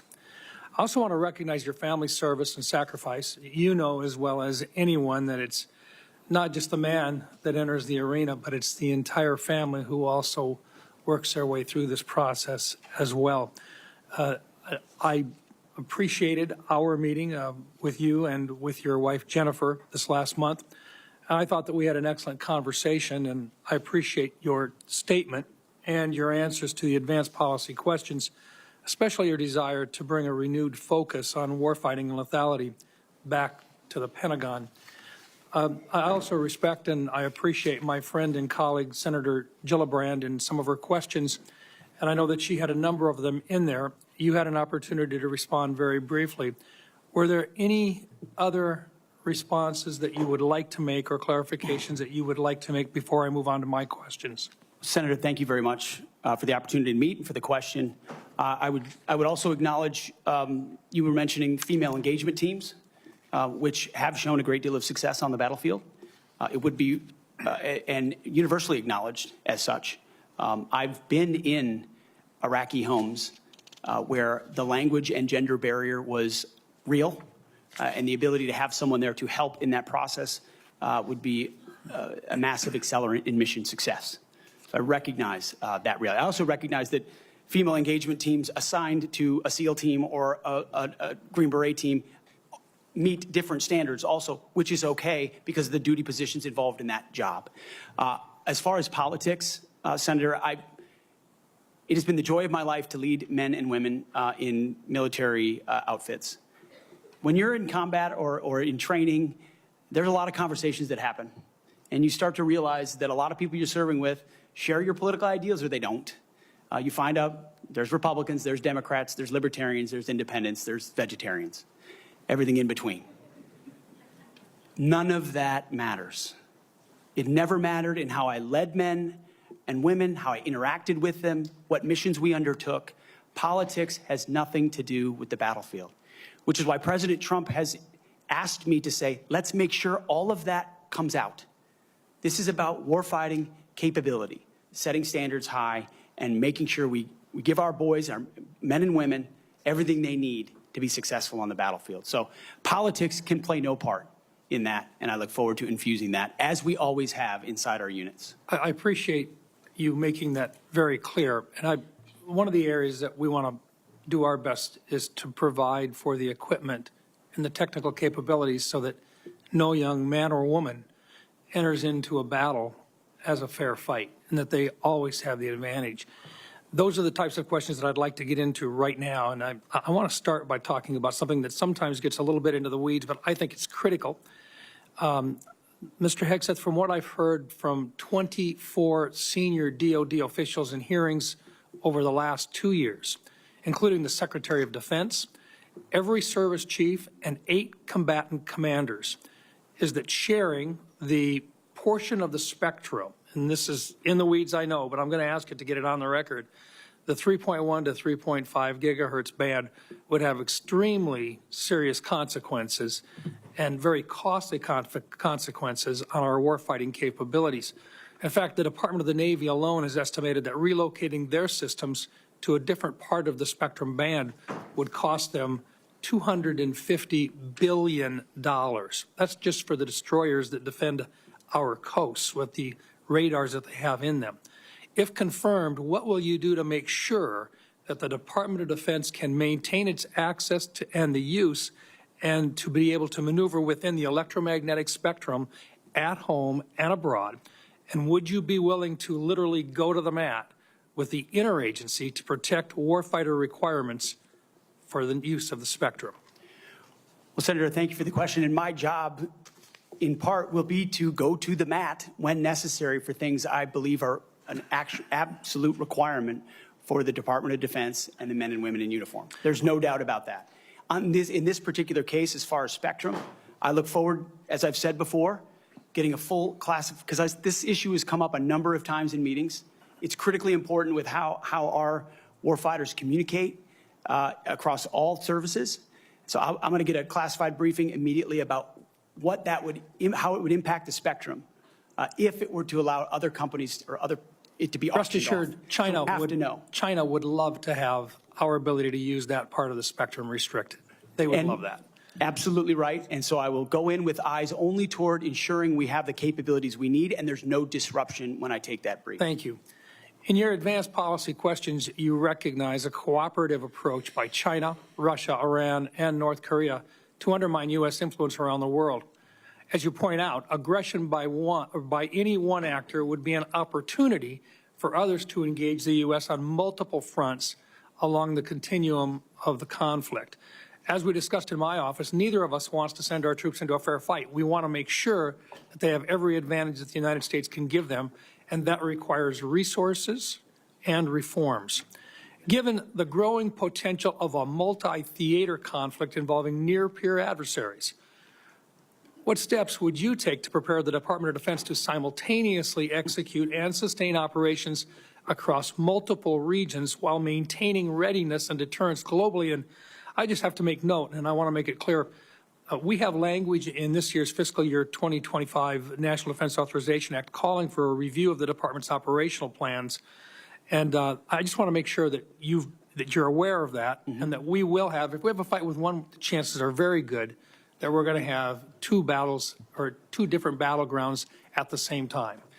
Senator, which is why I believe our country's incredibly fortunate to have a new commander-in-chief in Donald Trump, who through the strategic approach he has taken with allies and against foes has prevented wars and is determined to do the same. That's our chief job, is deter and prevent wars. My job, should I be confirmed at the Secretary of Defense, is to ensure we have the right prioritization of assets and strategy, and then the tools in the toolbox necessary, the pointiest possible spear for President Trump to wield if necessary as the last resort. So President Trump at the helm, I think, will go a long way in making sure our enemies know there's a new sheriff in town. Thank you. Thank you, Mr. Chairman. And thank you very much, Senator Blumenthal. Thanks, Mr. Chairman. Thank you for having this hearing. Thank you for being here, Mr. Hegseth. And I want to join in expressing appreciation and respect for your service to our country, and thanks to all the veterans who are here today, and thank you for your service as the ranking member of the Veterans Affairs Committee. I hope we can focus on doing better for our veterans and doing better in management of the Department of Defense. There's always room for improvement. I think what we need in that position is not just better, but the best in financial management, because those decisions are life and death decisions affecting the 3.4 million Americans who serve our national security and our national defense and put their lives on the line. I want to talk about financial mismanagement at the two organizations that you headed, which are the only test of your financial management that we have before this committee, the Veterans for Freedom and Concerned Veterans for America. You took over the Veterans for Freedom in 2007. In 2008, you raised $8.7 million, but spent more than $9 million, creating a deficit. By January 2009, you told donors that the organization had less than $1,000 in the bank and debts of $434,000. By 2010, revenue at the Veterans for Freedom had dropped to about $265,000. In the next year, it had dropped further to $22,000. You don't dispute these numbers, do you? Senator, I'm extremely proud of the work me and my fellow vets did at Vets for Freedom. A bunch of young vets with no political experience, a small group, working Well, hard I every apologize single for day. interrupting. We raise donor funds. And and we have letters submitted for the record from almost everyone that worked with me every single day, including our chief operating officer, who will attest that every dollar we raised was used intentionally toward the execution of our mission, which is supporting the warfighters, exactly why we're here today, the warfighters in the Iraq surge. There was a campaign in 2008, Senator. It was Barack Obama if I versus can John just McCain. ask you another We believe question, John McCain would be the right because person to I have win, and so we spent the tax more. returns from that organization. I'm glad they're for the record. I'm going to ask to be entered into the record, Mr. Chairman. Without objection. These tax returns are yours. They have your signature. And I'm going to ask that members of the committee review them because they're the only documents. I've asked for others. I've asked for the FBI report that would presumably document, it should have documented, this kind of financial mismanagement. And these are the 990s from that organization. By the year of 2011, donors had become so dissatisfied with that mismanagement, they, in effect, ousted you. They merged that organization with Military Families United, and thereafter, you joined a second organization as executive director. In between, Senator, I went to Harvard I want to University for ask 2 you years and questions. Afghanistan. I want to ask you questions about Concerned Veterans for America. Again, another set of tax returns, the 990s from that organization. I ask they be made part of the record, Mr. Chairman. Without objection, both of those returns are now part of the record. 2011 to 2016. At the end of 2013, shortfall of $130,000. At the end of 2014, shortfall of $428,000. You had a surplus the following year, but then another deficit of $437,000. By the time you left, that organization had deep debts, including credit card transaction debts of about $75,000. That isn't the kind of fiscal management we want at the Department of Defense. We can't tolerate it at the Department of Defense. That's an organization with a budget of $850 billion, not 10 or 15 million, which was the case at those two organizations. And it has command responsibility for 3.4 million Americans. The highest number that you managed in those two organizations was maybe 50 people. Let me ask you, how many men and women now serve in the United States Army? What is Sen's strength? Senator, I would like an opportunity to respond to I've asked you a impugning question. of my leadership of a veterans organization. Concerned Veterans for America, you're on the VA committee, sir, and I appreciate your service there. The VA Accountability Act and the Mission Act were all brainchilds of Concerned Veterans for America. We used our donor money very intentionally and focused to create policy that bettered the lives of veterans. Mr. Hegseth, I'm asking you a very simple question. How many men and women currently serve in the United States Army?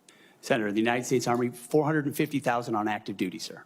And how many in the Navy? And the Navy is 425, sir. Well, it's 337 this year. How many in the Marine Corps? 175,000, sir. 172,300. Those numbers dwarf any experience you had by many multiples. I don't believe that you can tell this committee or the people of America that you are qualified to lead them. I would support you as the spokesperson for the Pentagon. I don't dispute your communication skills, but I believe that we are entitled to the facts here. I've asked for more documents. I assume you'd be willing to submit to an expanded FBI background check that interviews your colleagues, accountants, ex-wives, former spouses, sexual assault survivors, and others, and enable them to come forward. Senator, I'm not in charge of FBI background checks. But you would submit to it and support it. I'm not in charge of FBI background checks. Thank you, Senator Blumenthal. I at this point, want to submit a letter from Captain Wade Zirkle, the founder of Vets for Freedom and the person who hired Pete Hegseth to run the organization. Although the 2008 financial crisis dried up fundraising for nonprofits, Captain Zirkle says, and I quote, "Pete responded to this crisis with decisive action by reducing staff and renegotiating all debts with creditors until they were fairly resolved, an impressive feat and a testament to Pete's character." Pete departed VFF in 2010 to take on a new role with Concerned Veterans for America. Pete departed on good terms. Without objection, that will be added to the record. Senator Ernst, you are recognized for 7 minutes. Thank you, Mr. Chair. And I ask unanimous consent to enter into the record a letter submitted by Mr. Mark Lucas, who is a fellow Iowan and Iowa Army National Guard member. Mr. Lucas and I served together in the Iowa Army National Guard. He succeeded Pete Hegseth as Executive Director of Concerned Veterans for America. And in his letter, Mr. Lucas says that Mr. Hegseth, quote, laid a strong foundation that postured CVA for long-term success, end quote, and that Mr. Hegseth, quote, continued to be an invaluable asset to both me as a leader and the organization, end quote. So I would ask for unanimous consent to enter this Washington Times article and the letter from Mr. Mark Lucas into the record. Without objection. Okay, thank you, Mr. Chair. Good morning, Mr. Hegseth, and thank you very much. I appreciate your service to our nation. It's something that I know you are very proud of, and it is something that we have in common and that we share. You and I have had many productive conversations. And just for our audience, we have had very frank conversations. Is that correct, Mr. Hegseth? Senator, that is a correct characterization. You know that I don't keep anything hidden, pull no punches. My colleagues know that as well. So I do appreciate you sitting down and allowing me the opportunity to question you thoroughly on those issues that are of great importance to me. Just to recap those issues, 3 that are very important. One is the DOD and making sure that we have a clean audit. The second is women in combat, and we'll talk a little bit more about that in a moment. And the third was maintaining high standards and making sure that we are combating sexual assault in the military. Okay, so Mr. Hegseth, I'm going to address the issue because this will tie into some of the financial concerns that have been raised here as well. And it's why, you know, I, trusting my fellow Iowan, asked for unanimous consent of his letter to go into the record. But like me, a lot of Iowans are really, really concerned and upset about the wasteful Washington spending and, of course, in our Pentagon. It's an issue that I have been combating for years. So there's significant room for greater efficiency and cost cutting within the department. And the DOD is the only federal agency that has never passed an audit. As the Senate DOJ caucus chair and founder, that's unacceptable to me, and it should be unacceptable to you as well. So I appreciate that you mentioned that in your opening statement. What are those steps that you will take to ensuring the Pentagon has a clean audit by the year 2028? Senator, I appreciate your work on this topic, which you've been involved in for a long time. You mentioned Concerned Veterans for America. I just want to clarify. We have very generous donors who set a very clear budget that we stuck to every single year. So the latitude there was restricted, and we worked very hard and diligently inside it.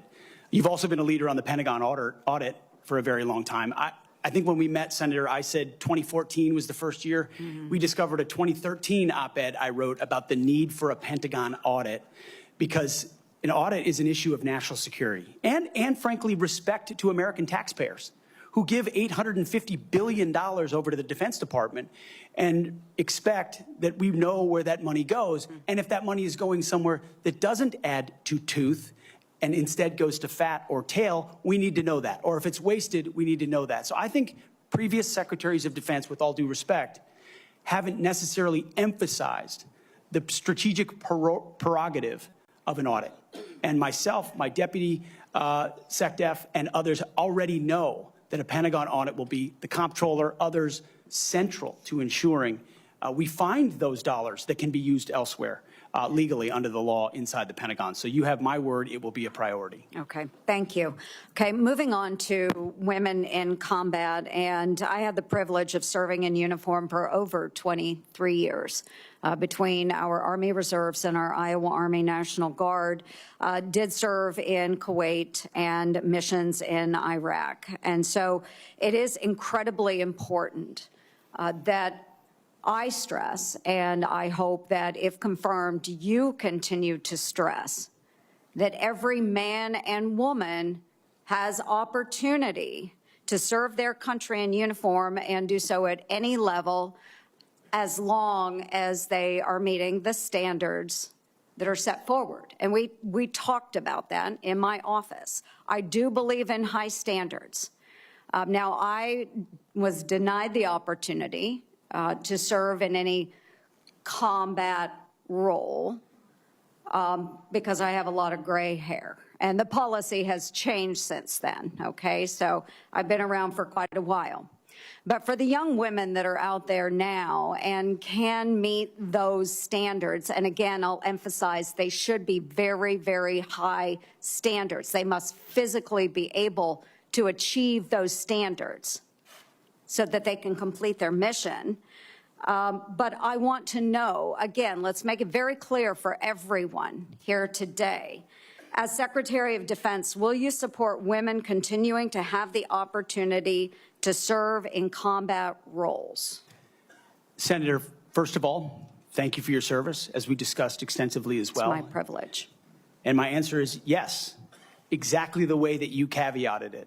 Yes, women will have access to ground combat roles, given the standards remain high, and we'll have a review to ensure the standards have not been eroded in any one of these cases. That'll be part of one of the first things we do at the Pentagon is reviewing that in a gender-neutral way, the standards, ensuring readiness and meritocracy is front and center. But absolutely, it would be the privilege of a lifetime to, if confirmed, to be the Secretary of Defense for all men and women in uniform who fight so heroic. They have so many other options.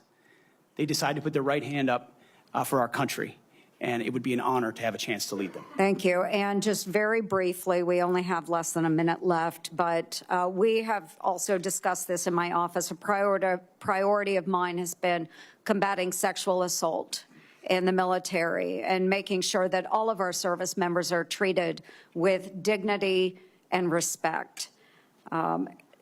This has been so important. Senator Gillibrand and I have worked on this, and we were able to get changes made to the Uniform Code of Military Justice to make sure that we have improvements and on how we address the tragic and life-altering issues of rape, sexual assault. It will demand time and attention from the Pentagon under your watch if you are confirmed. So as Secretary of Defense, will you appoint a senior level official dedicated to sexual assault prevention and response? Senator, as we have discussed, yes, I will.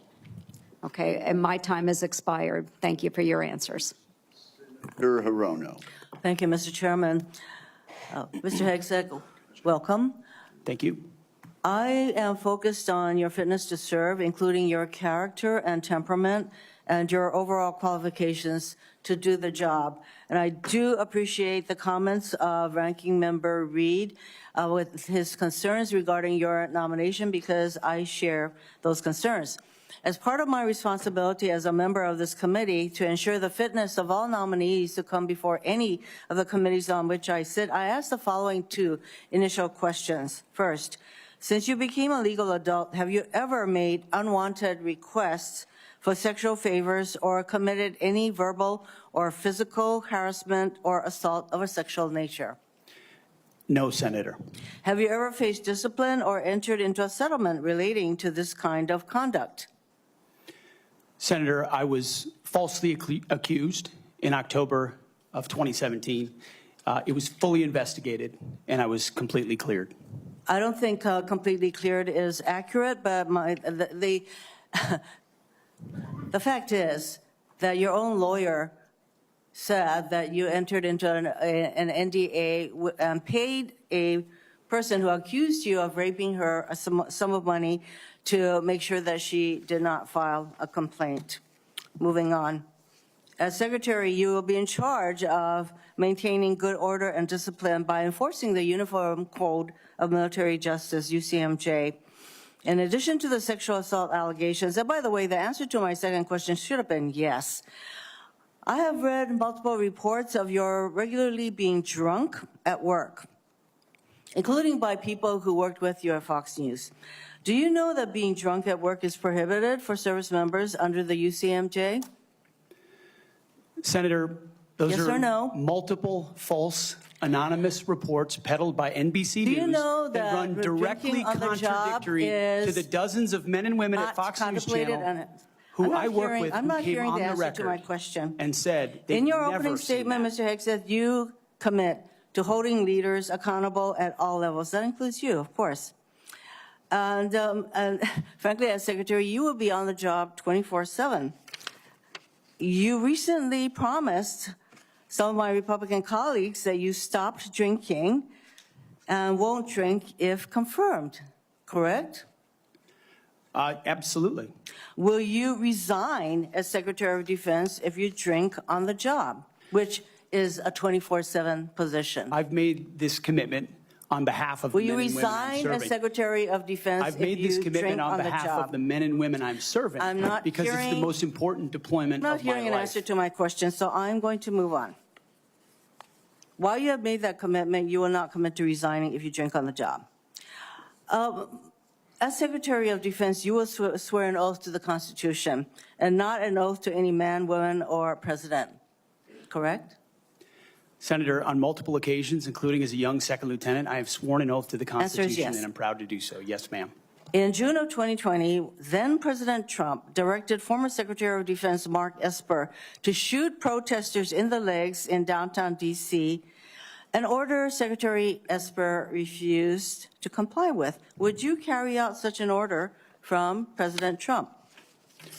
Senator, I was in the Washington, D.C. National Guard unit that was in Lafayette Square during those Would you events, carry holding out a an riot order to shield on shoot behalf of my protesters country. in the legs? I saw 50 as Secret directed Service agents to get injured Secretary by Esper? rioters trying to jump over the fence, set Again, the church on fire, and destroy You know a what, that statue. sounds to me that you will Chaos. comply with such an order. You will shoot protesters in the leg. Moving on.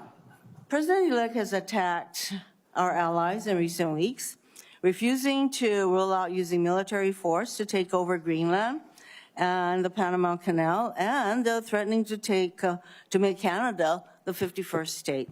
Would you carry out an order from President Trump to seize Greenland, a territory of our NATO ally Denmark, by force, or would you comply with an order to take over the Panama Canal? Senator, I will emphasize that President Trump received 77 million votes to be the lawful We're commander-in-chief not of talking this about country. the election. My question is, would you use our military to take over Greenland or an ally of Denmark? Senator, one of the things that President Trump is so good at is never strategically tipping his hand. And so I would never in this public forum give one way or another direct what orders the president would give me in any context. That sounds to me that you would contemplate carrying out such an order to basically invade Greenland and take over the Panama Canal. Current DoD policy allows service members and eligible dependents to be reimbursed for travel associated with non-covered reproductive health care, including abortions. Will you maintain this common sense policy? Senator, I've always been personally pro-life. I know President Trump has as well, and we will review all policies. But our standard is whatever the president wants on this particular issue. With my advice, I will take a look at. If the president tells you that this common sense policy will not be maintained, you will not enable our service members to seek reproductive care. So it I sounds don't like to believe the me. federal government I'm not should be hearing funding answers to my questions, travel for Mr. abortion. Chairman. I just want to note that the other area that of serious concern to me is President Trump saying that he wants to use the military to help with mass deportations, which will cost billions of dollars. And what that will do to readiness is very, very concerning. Mr. Hegseth, I have noticed a disturbing pattern. You previously have made a series of inflammatory statements about women in combat, LGBTQ service members, Muslim Americans, and Democrats. Since your nominations, however, you have walked those back on TV in interviews and most recently in your opening statements. You are no longer on Fox and Friends, Mr. Hegseth. If confirmed, your words, actions, and decisions will have real impacts on national security and our service members' lives. There are close to 3 million personnel in the Department of Defense, $900 billion budget. I hardly think you are prepared to do the job. Thank you, Mr. Chairman. Thank you. That wasn't a question, Mr. Hegseth. Thank you, Senator Rono. Senator Sullivan. Thank you, Mr. Chairman and Mr. Hegseth. Congratulations on your nomination, and thank you and your family for your service and sacrifice. Thank you, Senator. Now for the most important question you will receive all day. In 1935, before the Congress, the father of the United States Air Force, General Billy Mitchell, was testifying about a certain place in the world. He said, quote, "I believe that in the future, whoever holds this place will control the world. This location is the most strategic place in the world." What place was Billy Mitchell talking about? And let me give you a hint, it wasn't Greenland.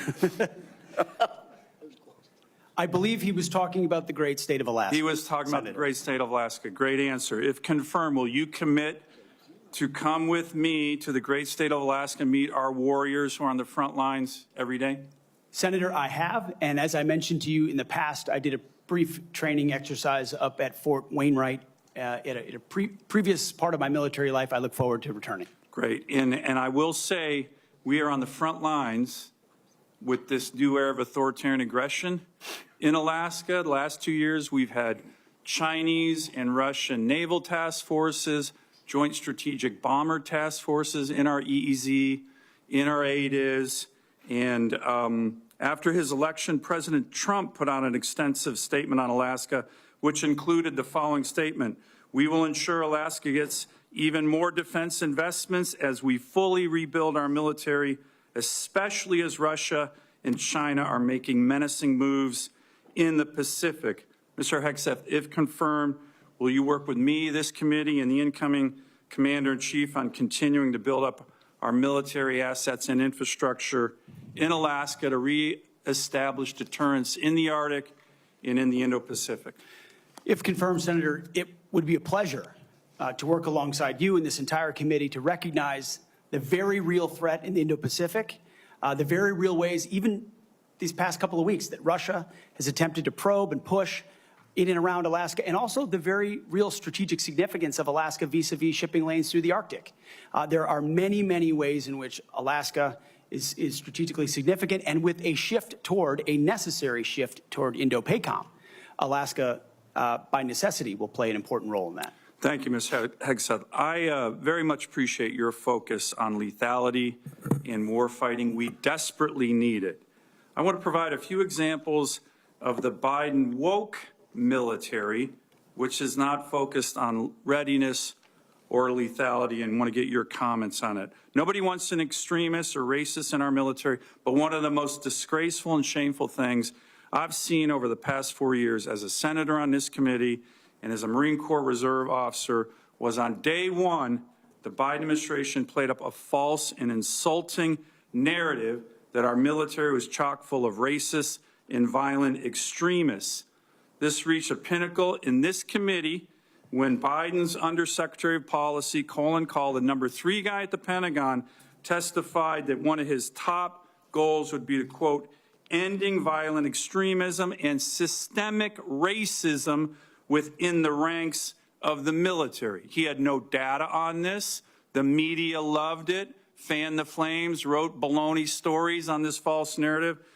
Disappointingly, some of my colleagues on the other side of the aisle here reinforce this ridiculous narrative, one even suggesting that almost 10% of our uniformed military was extremists, 200,000 members. Ridiculous, by the way, from this committee on the other side of the aisle. Mr. Hegseth, unlike Undersecretary Call, you have a lot of experience with our military. Do you believe the military is a systemically racist organization? And if confirmed, will you commit to defend, not denigrate, our troops?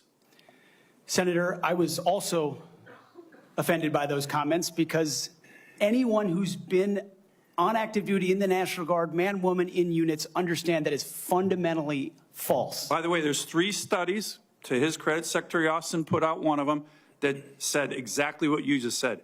Fundamentally false. Senator, they knew it. Anyone who'd been in a unit knew it. One could argue that if not the least, one of the least racist institutions in our country is the United States military. That's Being right. a racist in our military has not been tolerated for a very long time. One of the Never in my greatest civil formations, rights never in other organizations in formations. America. Would you agree the U.S. military is one of the most forward-leaning, probably one of the greatest civil rights organizations in American history? No doubt. Let me turn to another one. Last year at a hearing before this committee, I called on the Biden Secretary of the Navy to resign because he's failing in his ability to build ships. We are being completely outbuilt in terms of ships by the Chinese, and yet this Secretary of the Navy has been focused on climate change, not building ships in lethality. Mr. Hegseth, if your Secretary of the Navy ends up focusing on climate change more than shipbuilding and lethality, will you commit to me to fire him? My Secretary of the Navy, should I be confirmed, sir, will not be focused on climate change in the Navy. Just like the Secretary of the Air Force won't be focused on LG-powered fighter jets, or the Secretary of the Army will not be focused on electric-powered tanks. Let me ask, We're going to be focused on lethality and defeating our enemy. And I appreciate that. The other thing President Biden did, his first executive order as president, was to focus on transgender surgeries for active duty troops. This is all, I'm describing the woke military here under Biden over the last 4 years. If confirmed and you issue an order saying we are going to rip the Biden woke yoke off the neck of our military and focus on lethality and warfighting, how do you think the troops will react? Senator, I know the troops will rejoice. They will love it. They will love it. And we've already seen it in recruiting numbers. There's already been a surge since President Trump won the election of recruiting. The Army says do you think our military will surpass its recruiting and our military goals. will follow that order? Our military will follow that order, Senator. Gladly, because they want to focus on lethality and warfighting and get all the woke, political prerogative, politically correct, social justice, political stuff out of the military. Thank you, Senator Sullivan. Thank you, Senator Mr. Kane. Thank you, Mr. Hegseth. I'm looking forward to this opportunity to talk. I want to return to the incident that you referenced a minute ago that occurred in Monterey, California in October 2017. At that time, you were still married to your second wife, correct? I believe so. And you had just fathered a child by a woman who would later become your third wife, correct? Senator, I was falsely charged, fully investigated, and completely cleared. So you think you were completely cleared because you committed no crime. That's your definition of cleared? You had just fathered a child 2 months before by a woman that was not your wife. I am shocked that you would stand here and say you're completely cleared. Can you so casually cheat on a second wife and cheat on the mother of a child that had been born 2 months before, and you tell us you are completely cleared? How is that a complete clear? Senator, her child's name is Gwendolyn Hope Hegseth, and she's a child of God, and she's 7 years old. And she was, and here. you cheated on the mother of that child less than 2 months after that daughter was born, didn't you? Those were false charges. Well, it was fully investigated, and I was completely cleared. And I am so grateful for the marriage I have to this amazing woman behind me. You've admitted that you had sex at that hotel on October 2017. You said it was consensual, isn't that correct? anything, You've admitted that it was consensual, and you were still married, and you just had a child by another woman. again, How do you explain your completely judgment? false charges against me. You Fully investigated, and I was you- completely clear. You have admitted that you had sex while you were married to wife 2 after you just had fathered a child by wife 3.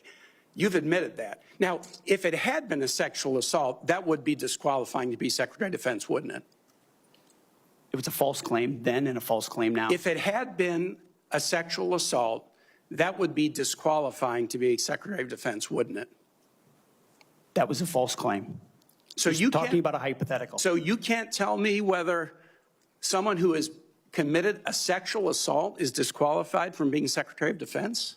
Senator, I know in my instance, and I'm talking about my instance only, it was a false claim. But you acknowledge, And it was but you fully acknowledge investigated. that you cheated on your wife and that you cheated on the woman by whom you had just fathered a child. You have admitted that.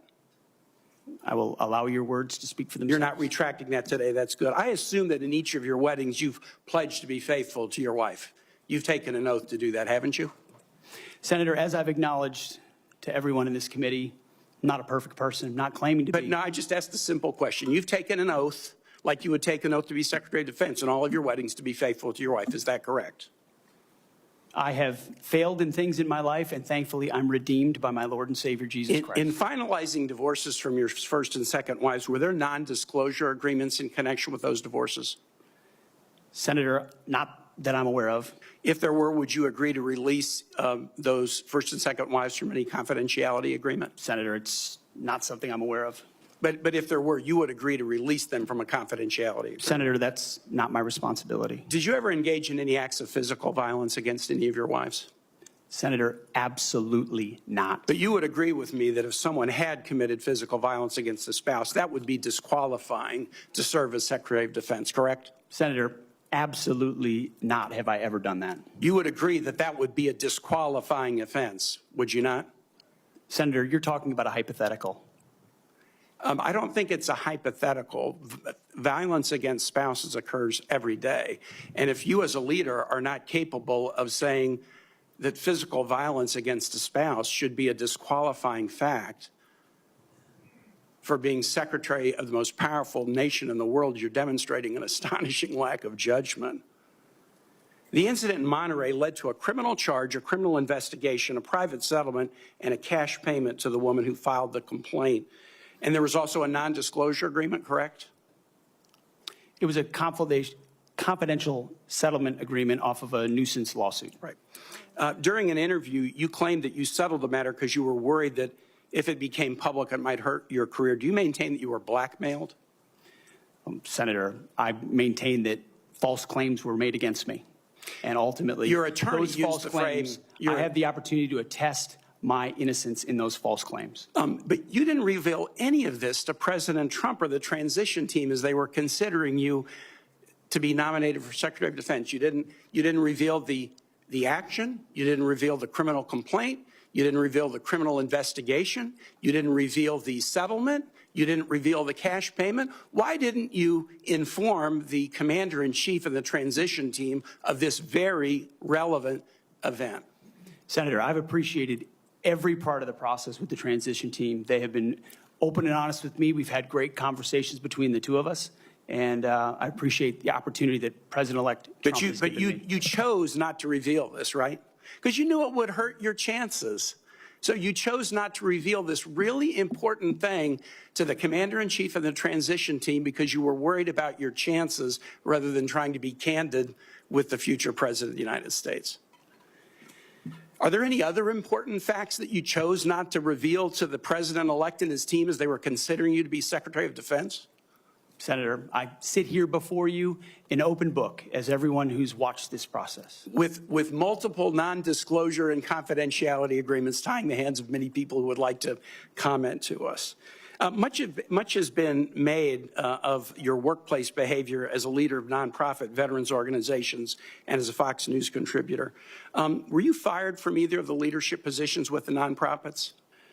I was the leader. I was the CEO of Concerned Veterans for America and the executive director of Vets for Freedom. Were you fired from either of them? And I was never fired from a veterans organization. Do you have non-disclosure agreements with either of those organizations? Not that I'm aware of, Senator. Many of your work colleagues have said that you show up for work under the influence of alcohol or drunk.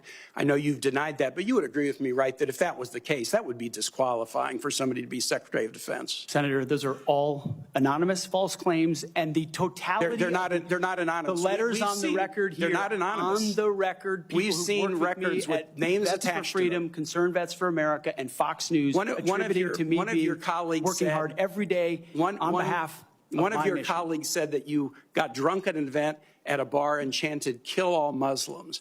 Another colleague, not anonymous, we have this, said that you took coworkers to a strip club. You were drunk, you tried to dance with strippers, you had to be held off the stage, and one of your employees in that event filed a sexual harassment charge as a result of it. Now, I know you denied these things, but isn't that the kind of behavior that, if true, would be disqualifying for somebody to be Secretary of Defense? Senator, anonymous false charges. They're not anonymous. And I'll just conclude and say this to the chairman. You claim that this was all anonymous. We have seen records with names attached to all of these, including the name of your own mother. So don't make this into some anonymous press thing. We have seen multiple names of colleagues consistently throughout your career that have talked about your abusive actions, Chairman, I attitudes, think he's words, over and his time. statements He's to way women. over his time. I now yield. And thank you very much. I now ask unanimous consent to enter into the record a family court order concerning the appointment of parenting time between Mr. Hegseth and Mrs. Samantha Hegseth. It states that there were no claims of domestic abuse or probable evidence of abuse in the relationship. Without objection, that will be added to the record. And we now move to Senator Kramer. Thank you, Mr. Chairman. Thank you, Mr. Hegseth, for your service, for your willingness to endure this. And I'm sorry for what has been happening to you, particularly the very idea that you should have to sit there and answer hypothetical potential in somebody's imagination crimes that may take place at some point, and wouldn't that disqualify you if you were a murderer or if you were a rapist? Unfair, and I'm embarrassed for this behavior. But first, I want to say thank you for your strong proclamation, unapologetic proclamation of faith in Jesus Christ. I sat here and listened to your opening statement and thought, wow, this is a guy who in today's culture is willing to stand up and say the first thing is first, faith in Jesus Christ. And I was reminded of what Christ said in Matthew, seek ye first the kingdom of God and his righteousness, and these things shall be added unto you. You are going to have a great future as our secretary, and I look forward to that day happening. I also want to get back to, you mentioned, and it got rather dismissed quickly, pivoted, as a lot of things do. You'd mentioned that you were not able to serve with your National Guard unit in the protection of the inauguration of Joe Biden because of a tattoo, a Christian tattoo. Can you elaborate just a little bit on what is this very offensive, extremist, racist tattoo that you have? It's a tattoo I have right here, Senator. It's called the Jerusalem Cross. It's a historic Christian symbol. In fact, interestingly, recently I attended briefly the memorial ceremony of former President Jimmy Carter on the floor of our National Cathedral. On the front page of his program was the very same Jerusalem Cross. It is a Christian religious symbol. And when the events happened before preceding the Biden inauguration, I was a part of the mobilization to defend that inauguration as someone who'd been a proud supporter of Donald Trump, but also a member of the military, had orders to come to Washington, D.C. to guard that inauguration. And at the last minute, those orders were revoked. I'd never had orders revoked before. I'd been on orders to a lot of places to do a lot of difficult and dangerous things. They were revoked, and I was not told why. Later, when I wrote my book, I was able to get information. It was because I had been identified. Someone who'd served in Iraq, in Afghanistan, in Guantanamo Bay, holding a riot shield outside the White House. I'd been identified as an extremist, as someone unworthy of guarding the inauguration of an incoming American president. And if that's happening to me, Senator, how many other men and women, how many other patriots, how many other people of conscience? We haven't even talked about COVID and the tens of thousands of service members who were kicked out because of an experimental vaccine. In President Trump's Defense Department, they will be apologized to, they will be reinstituted with pay and rank. Things like focusing on extremism, Senator, have created a climate inside our ranks that feel political when it hasn't ever been political. Those are the types of things that are going to change. And Senator Sullivan, you mentioned that study. After a whole study was held, extremism working group study, 100 extremists were identified in the ranks of 3 million. And most of those were gang-related. So it was a made-up boogeyman to begin with. You, Mr. Hegseth, are not the extremist. The people who would deny you your expression of faith are the extremists. They're the racists. They're the bigots. You're the one that is protecting their right to be one. Thank you for that. I want to go to another point in your opening statement, and it's summarized in this beautiful one-sentence paragraph. You said, quote, leaders at all levels will be held accountable, and warfighting and lethality and the readiness of the troops and their families will be our only focus. At that moment, in my mind's eye, I heard soldiers, airmen, Marines, sailors, guardians from the Pentagon to the Pacific and everywhere in between applaud. Applaud. And they're thinking, it's about time. I can get on board with that idea. And quite honestly, and I want to get to this because I think it's so important.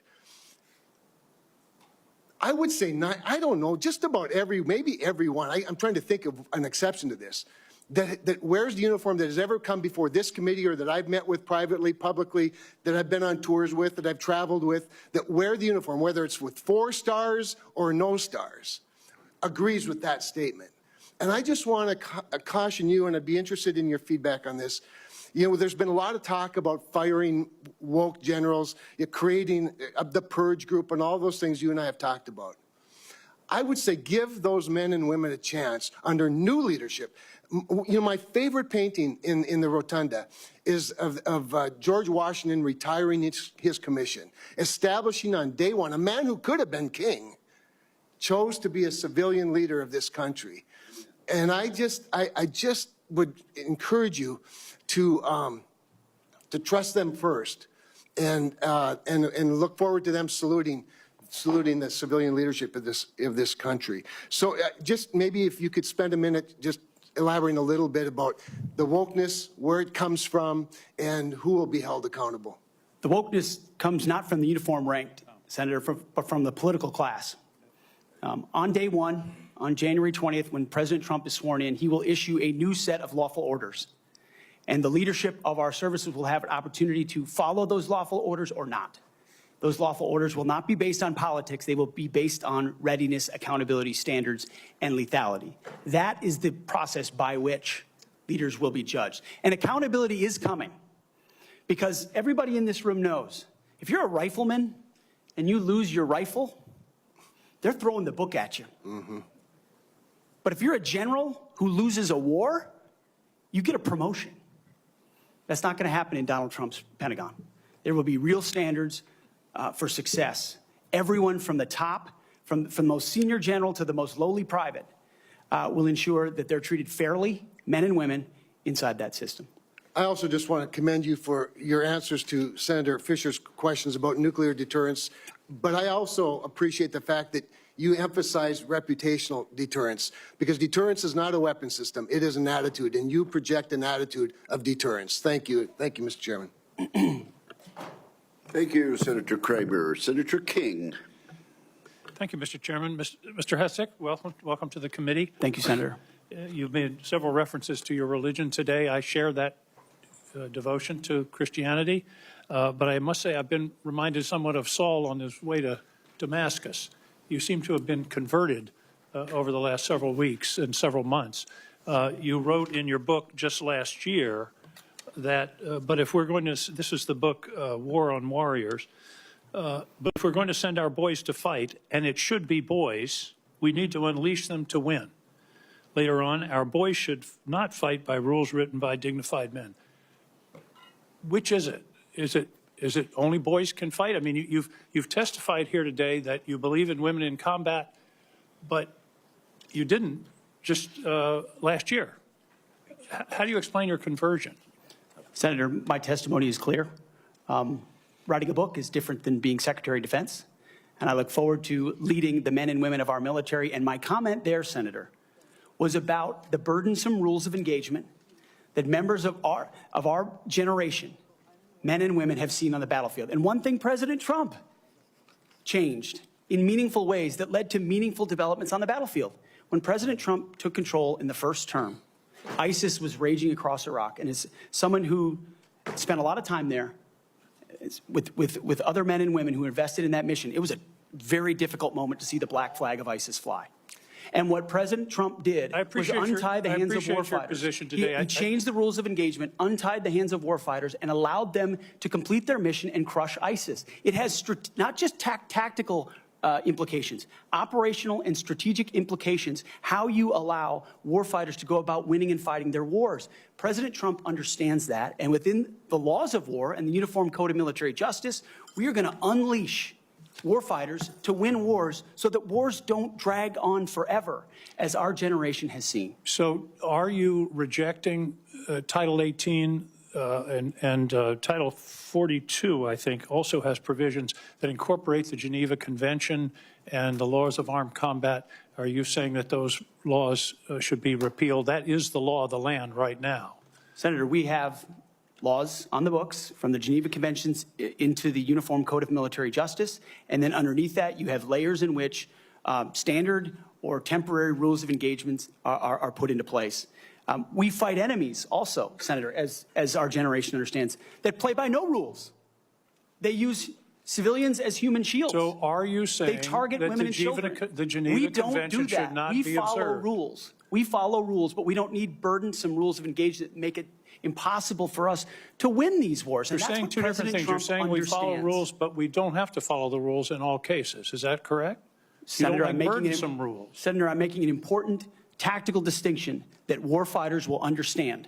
That there are the rules we swear an oath to defend, which are incredibly important, and this committee understands and helps set them. And then there are those echelons above reality, from, corps to division to brigade to battalion, and by the time it trickles down to a company or a platoon or a squad level, you have a rules of engagement that nobody recognizes. And then it makes you incredibly difficult to actually do your job on the battlefield.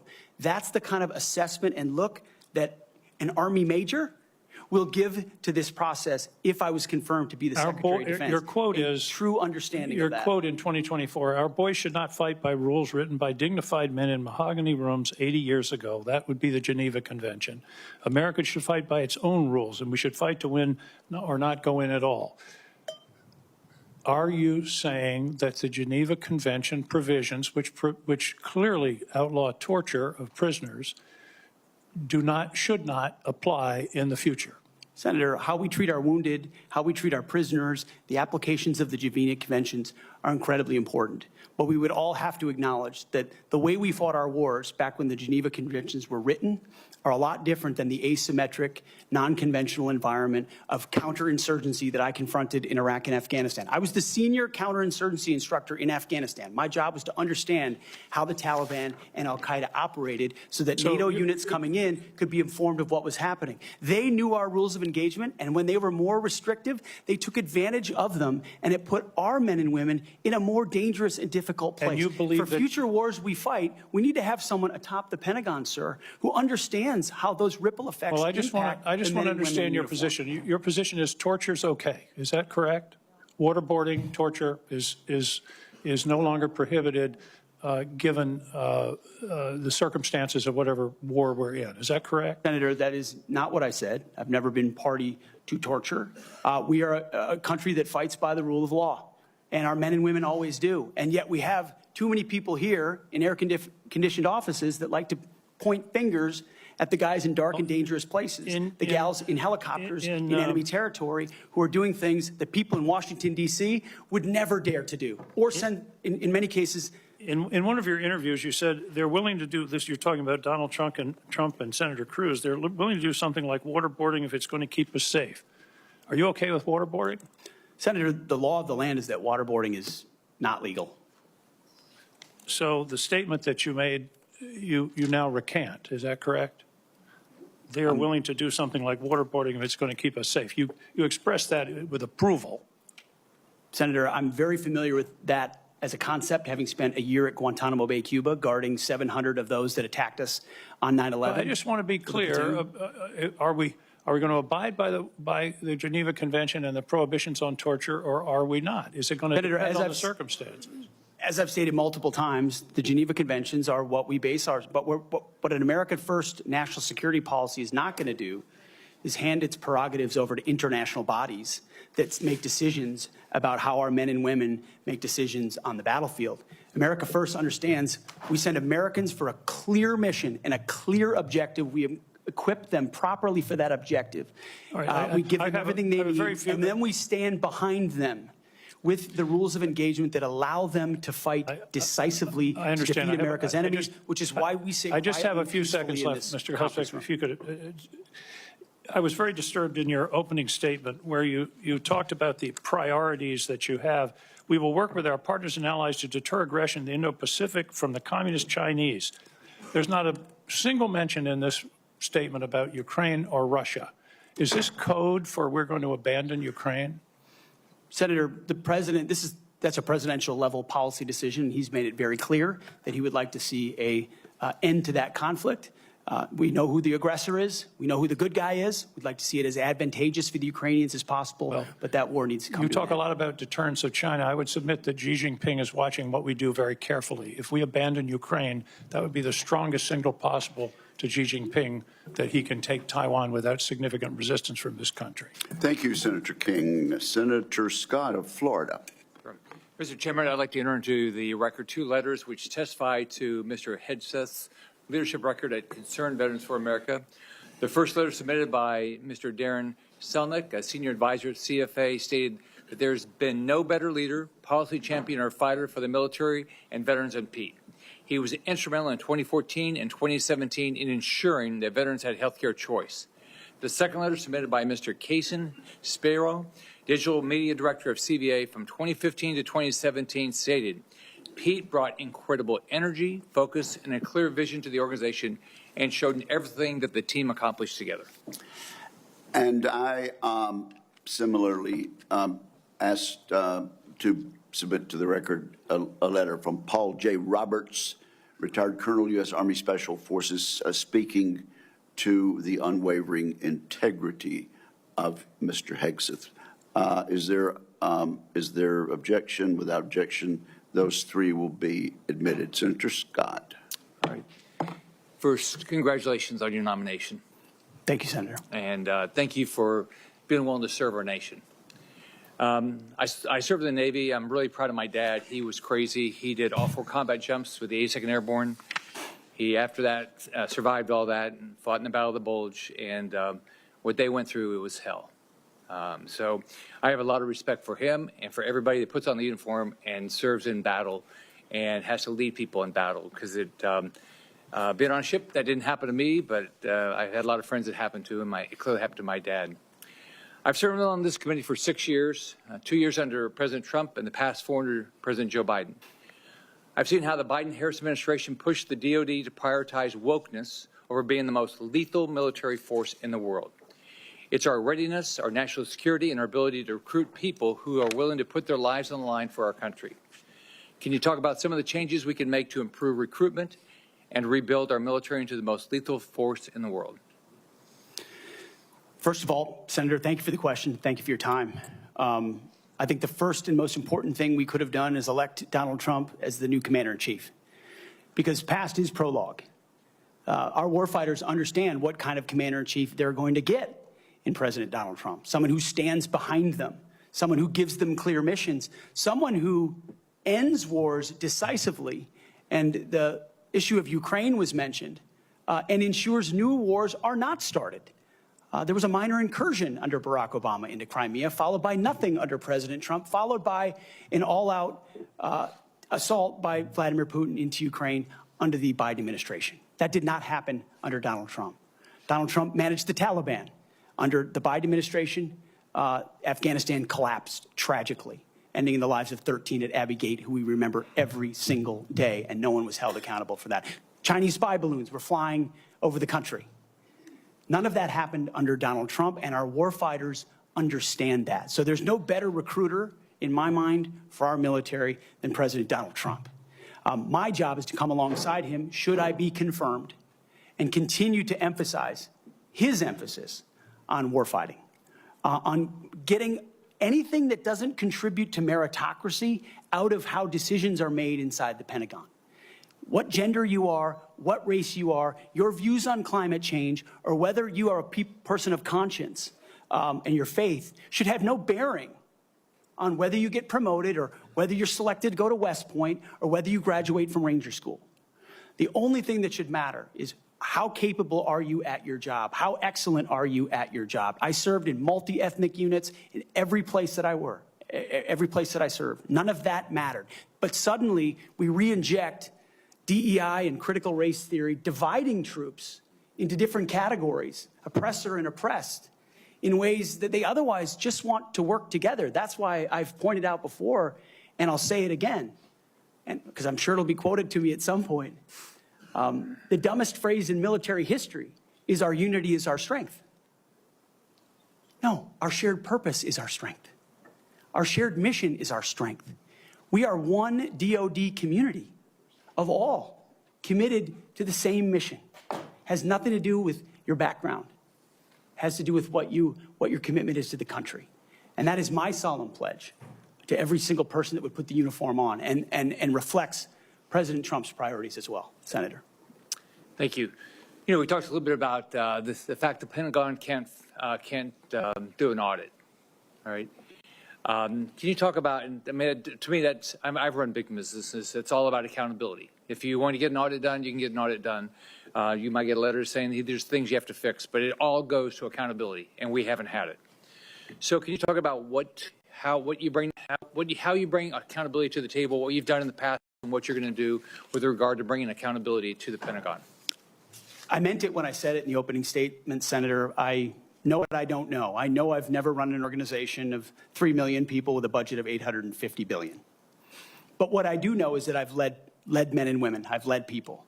And it's leadership of people and motivation of people and a clear vision of people where you build a team, cast that vision, empower people properly. I want smarter and more capable people around me than me. And you will get that at the department.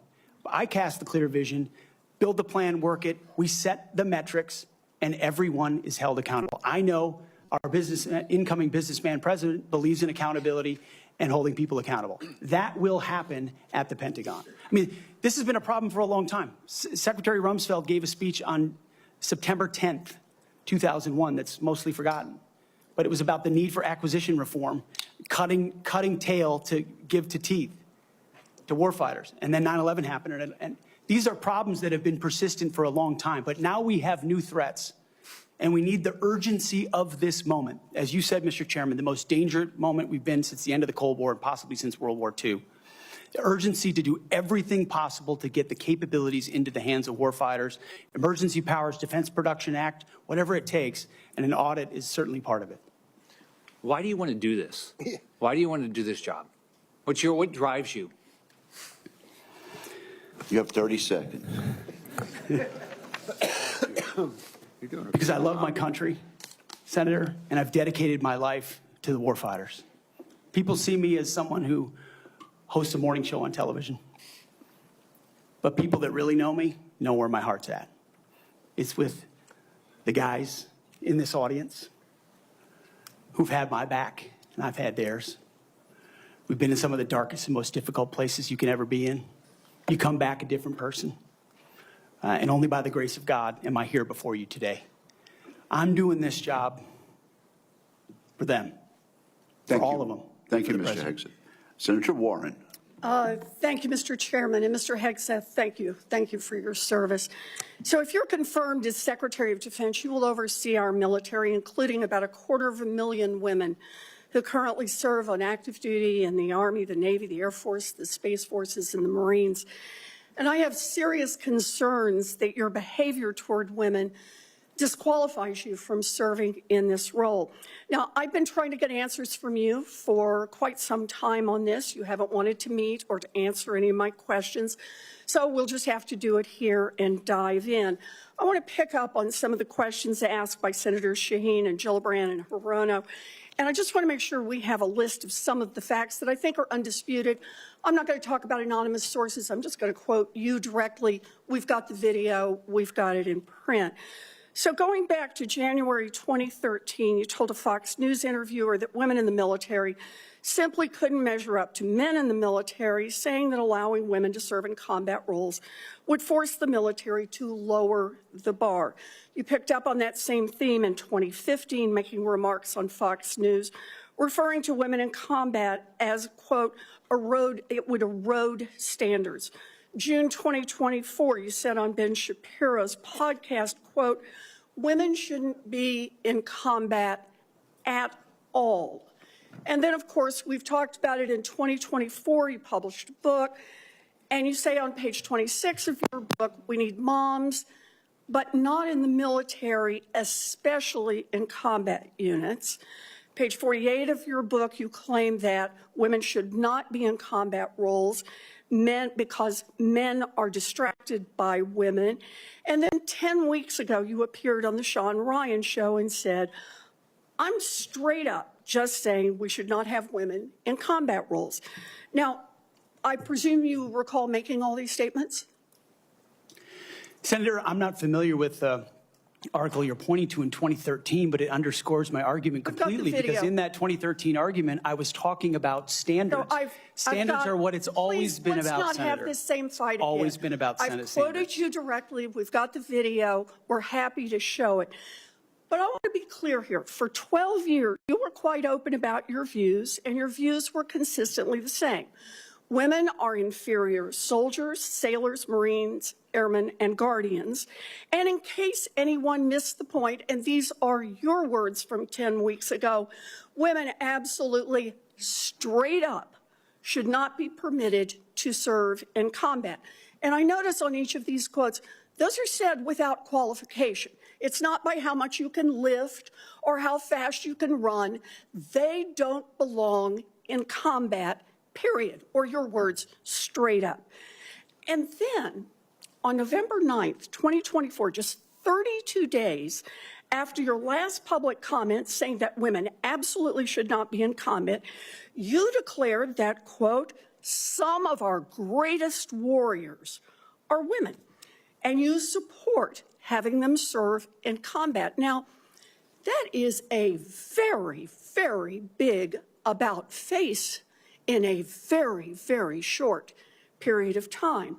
So help me understand, Mr. Hegseth, what extraordinary event happened in that 32-day period that made you change the core values you had expressed for the preceding 12 years? Senator, again, I very much appreciate you bringing up my comments from 2013, because for me, this issue has always been about standards. And unfortunately, because of some of the people that have been in political power for the last 4 years, priorities other than standards, lethality, and meritocracy have driven decision-making. I'm quoting you from the podcast. Women shouldn't be in combat at all. Where is the reference to standards, that they should be there if they can carry, if they can run? I don't see that at all, Mr. Hegseth. What I see is that there's a 32-day period in which you suddenly have another description about your views of women in the military. And I just want to know, what changed in the 32 days that the song you sang is not the song you come in here today to sing? Senator, the concerns I have, and the concerns that many have had, especially in ground combat units, is that in pursuit of certain percentages or quotas, standards have been changed. And that makes the combat more difficult for everybody involved. Let me make a suggestion about what happened in that 32 days. You got a nomination from President Trump. Now, I've heard of deathbed conversions, but this is the first time I've heard of a nomination conversion. And I hope you understand that many women serving in the military right now might think that if you can convert so rapidly your long-held and aggressively pursued views in just 32 days, that 32 days after you get confirmed, maybe you'll just reverse those views and go back to the old guy who said straight up, women do not belong in combat. Now, Mr. Hegseth, you have written that after they retire, generals should be banned from working for the defense industry for 10 years. You and I agree on the corrosive effects of the revolving door between the Pentagon and defense contractors. It's something I would have liked to talk with you about if you'd come and been willing to visit with me. But the question I have for you on this is, will you put your money where your mouth is and agree that when you leave this job, you will not work for the defense industry for 10 years? Senator, it's not even a question I've thought about because You can it's think not about one it right that, now. It's not one, my motivation for this job I understand has never that. I been just about need what a could yes or no conceivably here. come next. Time is short. I just need a yes or no. I would consult with the president about what the policy should be In at the Defense other Department. words, you're quite sure that every general who serves should not go directly into the defense industry for 10 years, but you're not willing to make that same pledge? I'm not a general, Senator. You'll be the one, let us just be clear, in charge of the generals. So you're saying sauce for the goose, but certainly not sauce for the gander? I would want to see what the policy of the president Oh, I'll is. bet you would. Thank you, Senator Warren. Senator Tuberville. Thank you, Mr. Chairman, and thanks for your hard work and your committee's hard work, Mr. Chairman. This has gone well. I'd like to submit this letter, topic conduct at Vets for Freedom for Hegseth. I'd like to submit that for the record, please. Without objection. General Hegseth, Mr. Hegseth, thanks for being here today and with your family. I know this is tough. That's what it's all about, though. You're a tough guy. Been here for a while. Never seen this many people that here for a support of a nominee. That's impressive. I met with a lot of them yesterday, and they are very passionate. So thank you for willing to take this on, and congratulations on your nomination. I'm worried about recruiting. I mean, we can look at everything out there and talk about all these things, these narratives, but at the end of the day, I came from a team sport where the players actually won the games. And that's what's going to happen here. You're not going to win the game. Now, you're going to set the precedent. You're going to get the blame or the credit, but there's going to be people that's going to be under you that's going to set the precedent for the future of our country. Now, the war games that we play on our computers with our adversaries right now, for us, it don't look good because our military, we're in trouble. Our whole country's in trouble. Thank God President Trump got elected November the 5th. We couldn't kept down this same path. We could not, that could not happen. I met with a couple of generals this summer. Coach, we're spending more money on transgender restrooms than we are coverings for $100 million airplanes. That's not acceptable. We can't do that. That's not what this is about. Met with a couple of Navy SEALs not too long ago. They just got back from crawling around in the mud and the muck overseas, unknown places. Couldn't tell you where they've been, carrying a weapon, obviously protecting us and our allies. And the first week they're back, what'd they do? They had to go through a week of DEI training. Both are now out. They give it up. It was embarrassing to them of what they had to do. We've lost all sight of what we're doing in our military, lost all sight. It starts with leadership, and it starts with recruiting. When I was a young man, used to, when I was growing up, if you couldn't afford to go to college, you had the opportunity to go to the military where you could learn a trade. You could learn, you could make a living for your family, and eventually possibly get an education. That was a good alternative. We've forgotten that. We've forgotten it. We can't give up on our young people. Young people are our #1 commodity in this country, and they're the ones that's going to live and die for the freedom of this country in the future. So, again, thank you for taking this on. recruiting.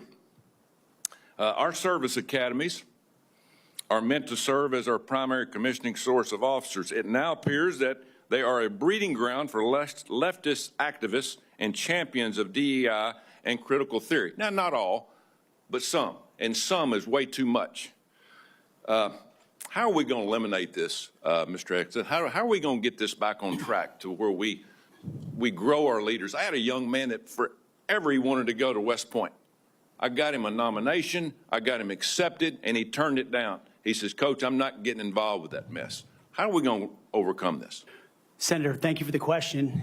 And I think it comes down to leadership, clear leadership. From President Trump through me, should I be nominated? And that's what soldiers, sailors, airmen, Marines, and Guardians see, is clear leadership. It says, this is what we believe. This is the mission we're going to give you. Here's the equipment we're going to give you, and here's how we're going to support you. Because the military, at a lot of levels, Senator, has been for generations a family business. You know, my grandfather served, my father served, I served, my daughter served. That chain has started to break with generations of people my age and older talking to their kids and grandkids, wondering, pondering, do I want them to serve? Will my country use them responsibly? When that kind of doubt is cast, you get serious recruiting problems like we do right now. You get questions about whether I want my son or daughter to follow my path in West Point, which I've heard multiple times. Would I want my... And so you have to rip, root, and branch the politics and divisive policies out of these institutions and then focus them on creating and preparing actual future military leadership. West Point traditionally is focused on engineering, and rightfully so, because in our fighting forces across all services, we need the best and brightest minds in engineering, in addition to military studies. That's what I did at ROTC at Princeton, military science. And we need more uniformed members going back into West Point, the Air Force Academy, the Naval Academy, as a tour to teach with their wisdom of what they've learned in uniform, instead of just more civilian professors that came from the same left-wing woke universities that they left, and then try to push that into service academies. When that changes, Senator, I truly believe under Donald Trump, we will have a recruiting renaissance. That sends signals to the world, to our enemies and our allies alike, that America's back. And thankfully, then we have the men and women of our country willing to want to serve. Thank you. And it's about attitude, too. And I love your attitude. You've got to be motivated. You've got to understand that people, they will hook up with you. They will understand and learn under their leaders. Why would you fight for a country that you don't love? That's what I keep hearing from a lot of our college kids that they're getting from these woke universities that they go to. Now, and I worked at a lot of them. That is one of the excuses I get from our kids. We've got to break that. Another one. According to the Pentagon, between 2001 and 2024, the number of civilian employees in the Office of the Secretary of Defense has nearly doubled from 1,500 to 3,000. Civilians on Joint Chiefs has increased from 191 to almost 1,000. Our military end strength goes down. Our staff numbers are exploding. What are you going to do about that? Senator, we're going to address that. We won World War II with 7 four-star generals. Today, we have 44 four-star generals. There's an inverse relationship between the size of staffs and victory on the battlefield. We don't need more bureaucracy at the top. We need more warfighters empowered at the bottom. So it's going to be my job working with those that we hire and those inside the administration to identify those places where fat can be cut so it can go toward lethality. Thank you, Senator Tuberville. Senator Peters. Thank you, Mr. Chairman. Mr. Hegseth, welcome to this committee. Thank you. You know, we have far too much partisanship in our country right now. I think it's eating away at the fabric of what has always made this country great, about bringing people together from all sorts of backgrounds, all sorts of experiences. And we know that in our motto, together as one, we are strong. And so we in this committee, and certainly I speak for myself, but I think I speak for many of my colleagues, want to take partisanship out of this proceeding as much as we can. I'm not naive. It's out there. I get it. But we've got to try to take that out. And I want you to know that as a member of this committee, I have voted in a bipartisan way for secretaries of defense. I voted for 2 secretaries of defense when Donald Trump was previously president. We had those 2. We had, I think, 5 total secretaries of defense during that 4-year period. So we want to keep that in mind as to what we might see in this coming administration. But I voted, and we voted by a big margin for those folks as well. But part of that was the process and having an opportunity to get to know the person and understand their qualifications and understand the standards. You know, I made repeated requests to meet with you prior to this meeting. I know many of my other colleagues also wanted to meet with you. I did that with the other nominees that I was happy to vote for. I thought they were highly qualified individuals and true professionals. And yet I could never get a meeting with you. Was there a reason you were afraid to have one-on-one meetings with some of my colleagues before the hearing? Senator, I know there was a great deal of outreach to multiple offices. Schedules get full. There's a lot going on. I was ready. And I welcome the opportunity, pending ready. my schedule, to have an opportunity to sit down. I was ready. It would have been so much better to have that opportunity to talk beforehand. I think that's a big mistake, and it doesn't set us on a good course when you refuse to meet with people and have a professional conversation about the huge challenges that we face at the Department of Defense. My colleagues, the folks who introduced you and others, the chairman has mentioned about the management of the DoD is a concern, cost overruns, delays on weapon systems. We need strong management at the Department of Defense, first and foremost. We've got to have someone who's going to grab the reins and give the taxpayers value for having the most lethal fighting force in the world that defends freedoms, but we've got to do it in an efficient way. I've heard about the jobs you've had in the past. Let's just talk about qualifications. I know you had 2 previous positions. How many people reported to you in those positions? Senator, at Vets for Freedom, we were a small upstart. Our focus was just the number, working please. on Capitol Hill, going back to the battlefield, Just the number. warfighters. Just the number, please. We probably had 8 to 10 full-time staff and lots of volunteers. So you had 8. Has there been any other? We've heard about the 2, and certainly there's been a lot of talk about the mismanagement, et cetera, et cetera. I'm just curious. I won't go into that. Just curious. So you had 8 there. What's the largest number of people you've ever supervised or had in an organization in your career? Not 3 million. Senator. No, I don't expect that. No one, very few people have ever had that experience. But how many? It's a straight up question. I think we had over 100 full-time staff at Concerned Vets for America, roughly, with thousands of volunteers. So 100 people. I was also a headquarters company commander, which would have been Okay, that's fine. a couple of hundred. So nothing remotely near the size of the Defense Department, Right. I would acknowledge that. Actually, Senator. not remotely near even a medium-sized company in America, let alone a big company in America, especially a major corporation. And we're hiring you to be the CEO of one of the most complex, largest organizations in the world. We're the board of directors here. I don't know of any corporate board of directors that would hire a CEO for a major company if they came and said, you know, I supervised 100 people before.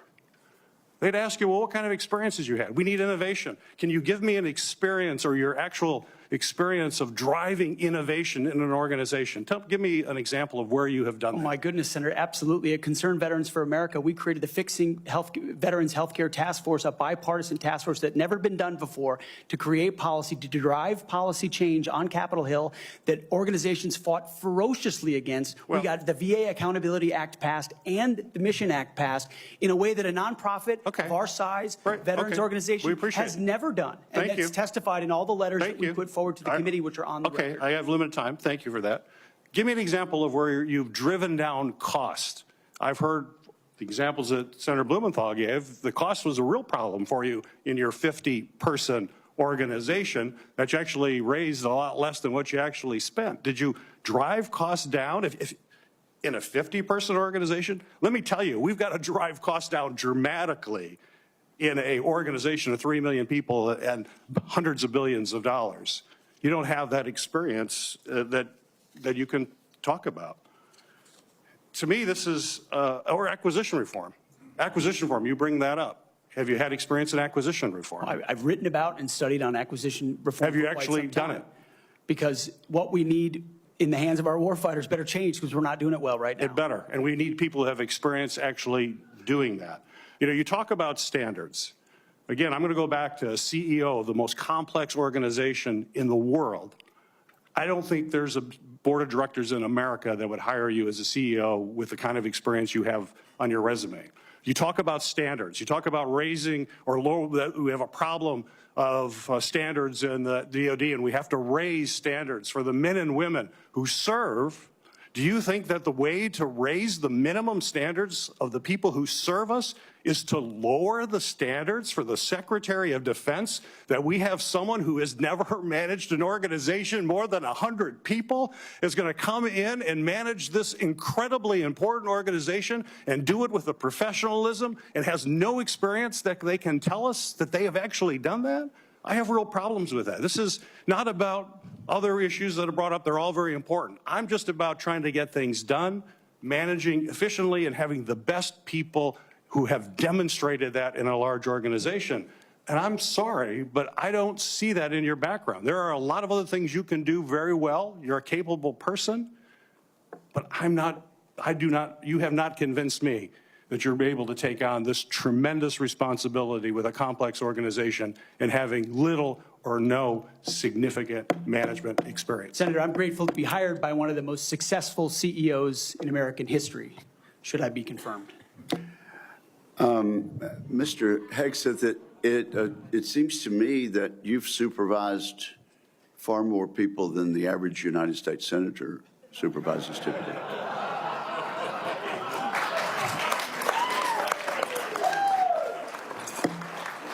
And except for former governors, Mr. Chairman. Senator Mullen, I understand you are yielding back your time and do not wish to ask questions. I was misinformed.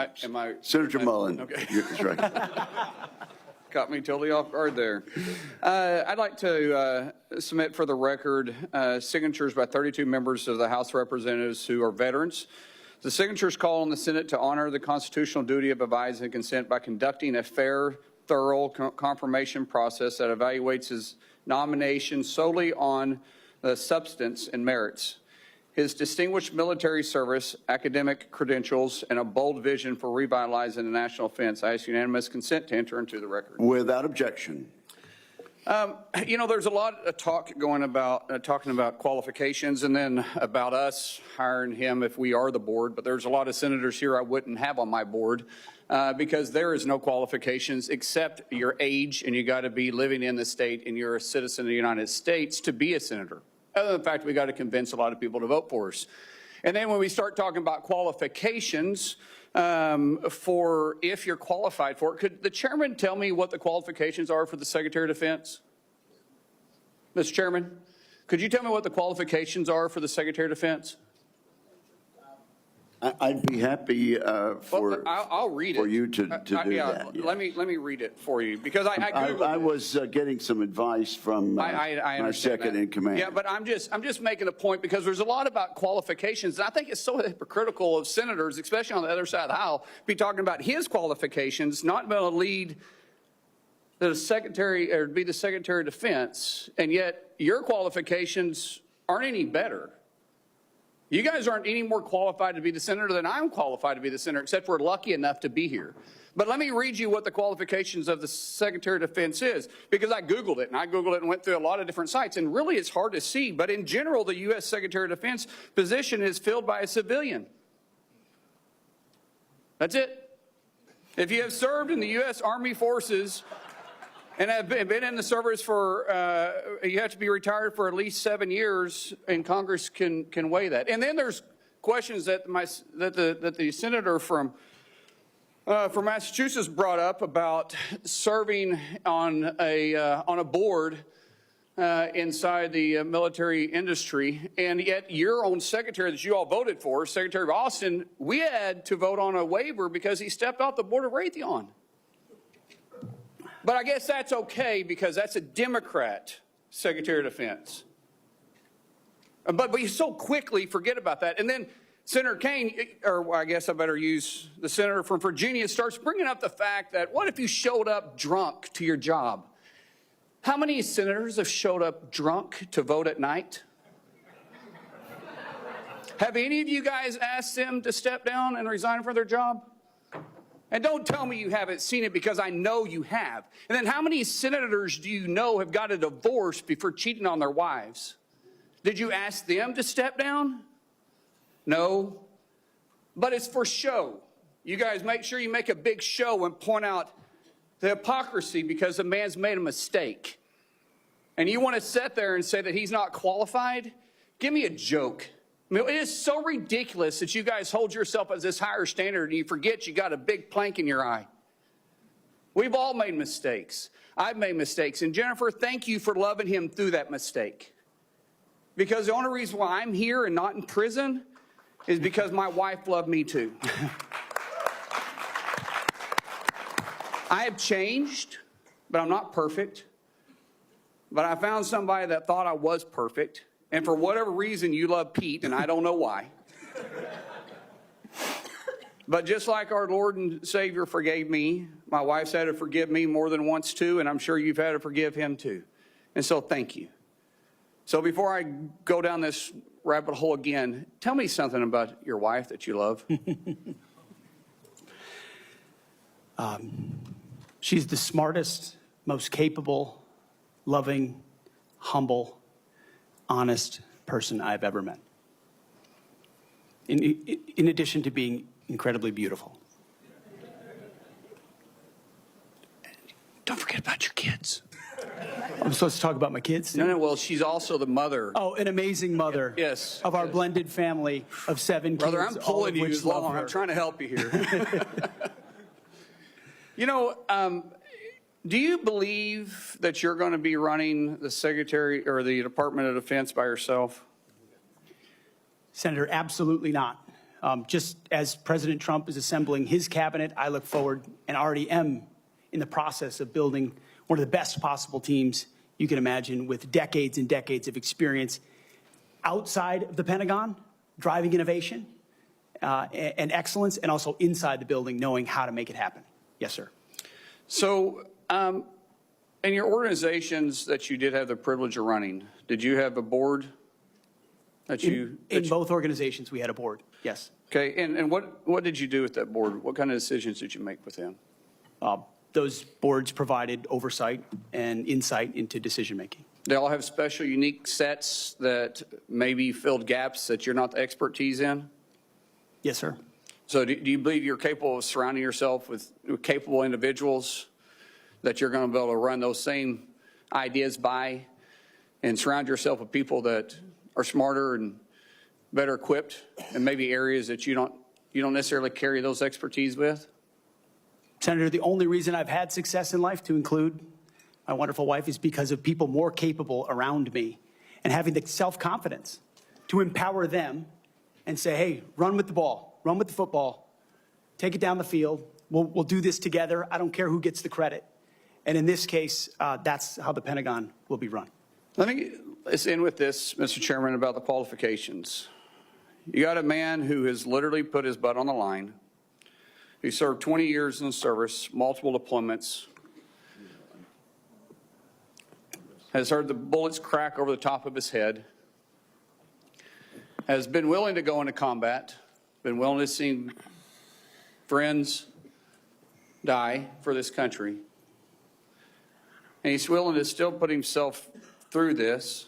His wife is willing to still stand beside him, knowing he wasn't perfect, knowing that all this was going to be brought up, and he's still willing to serve the country. What other qualifications does he need? That I yield back. Thank you, Senator Mullen. Senator Duckworth. And again, we really are going to strictly enforce the rule about no demonstrations or noise. The distinguished ranking member. Just a point of personal privilege to make a correction. The reason that General Austin required a waiver was not because of his participation in a corporate enterprise. It was because he did not have 7 years of interruption between his service and his appointment. Second point is that if any of us were appointed as Secretary of Defense, we would be subject to the same types of questions. And the case in point is Senator John Tower was nominated for Secretary of Defense. It was discovered by his colleagues that his behavior was not commensurate with the responsibilities despite his service, and he was voted down. Thank you. Thank you, Mr. Chairman. Senator Duckworth, you are recognized. Thank you, Mr. Chairman. And also, Secretary Mattis had to have this waiver as well. Mr.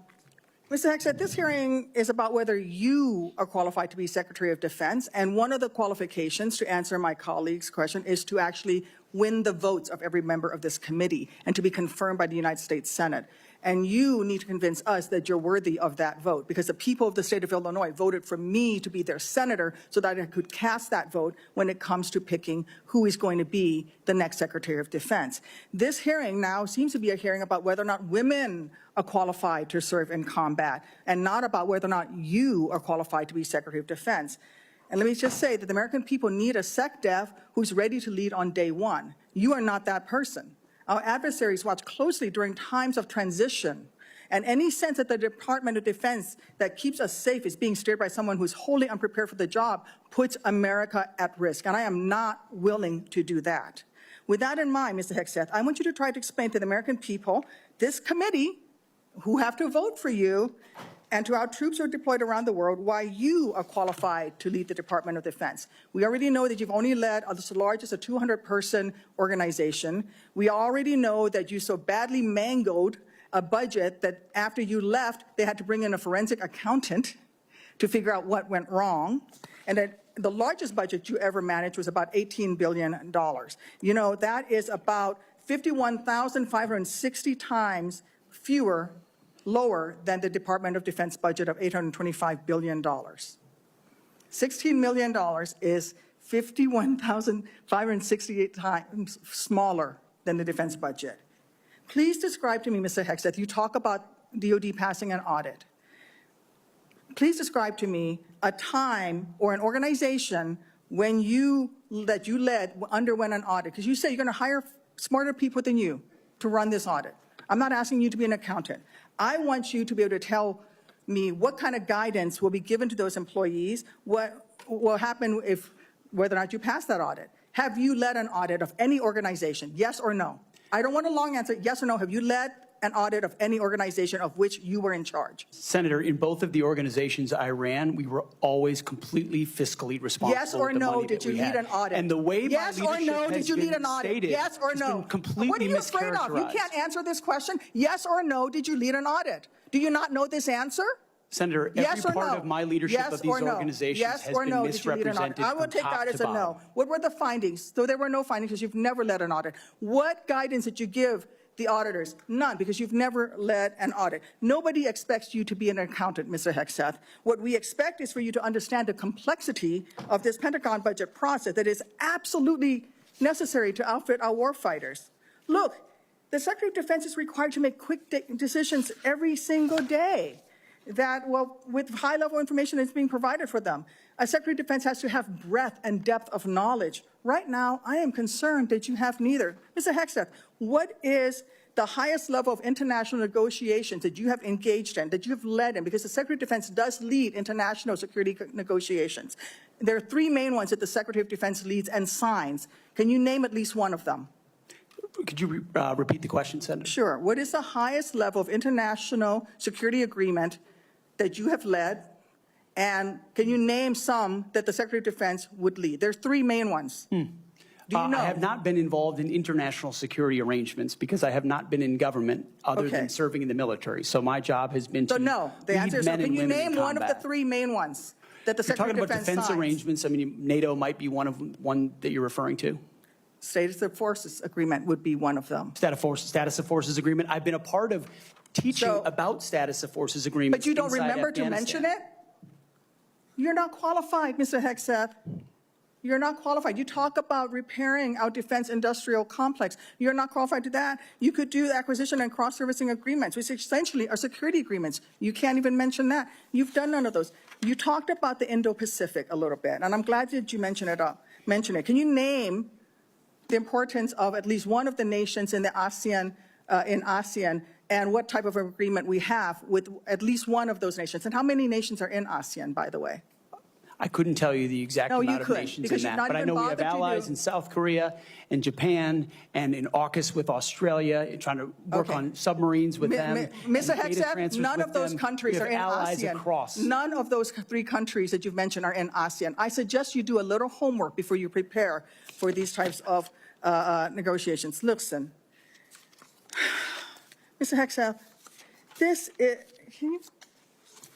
we ask our troops to go into harm's way all the time. We ask them to go into harm's way. And this behind me is a copy of the Soldier's Creed, a copy that usually hangs over my desk here in the Senate, and you should be familiar with it. It's the same copy that hung over my desk at Walter Reed every single day that I woke up and fought my way back because I wanted to go back and serve next to my buddies who'd saved my life. This same copy, these words are repeated over and over and over again. And let me read out 2 things to you, 2 sentences.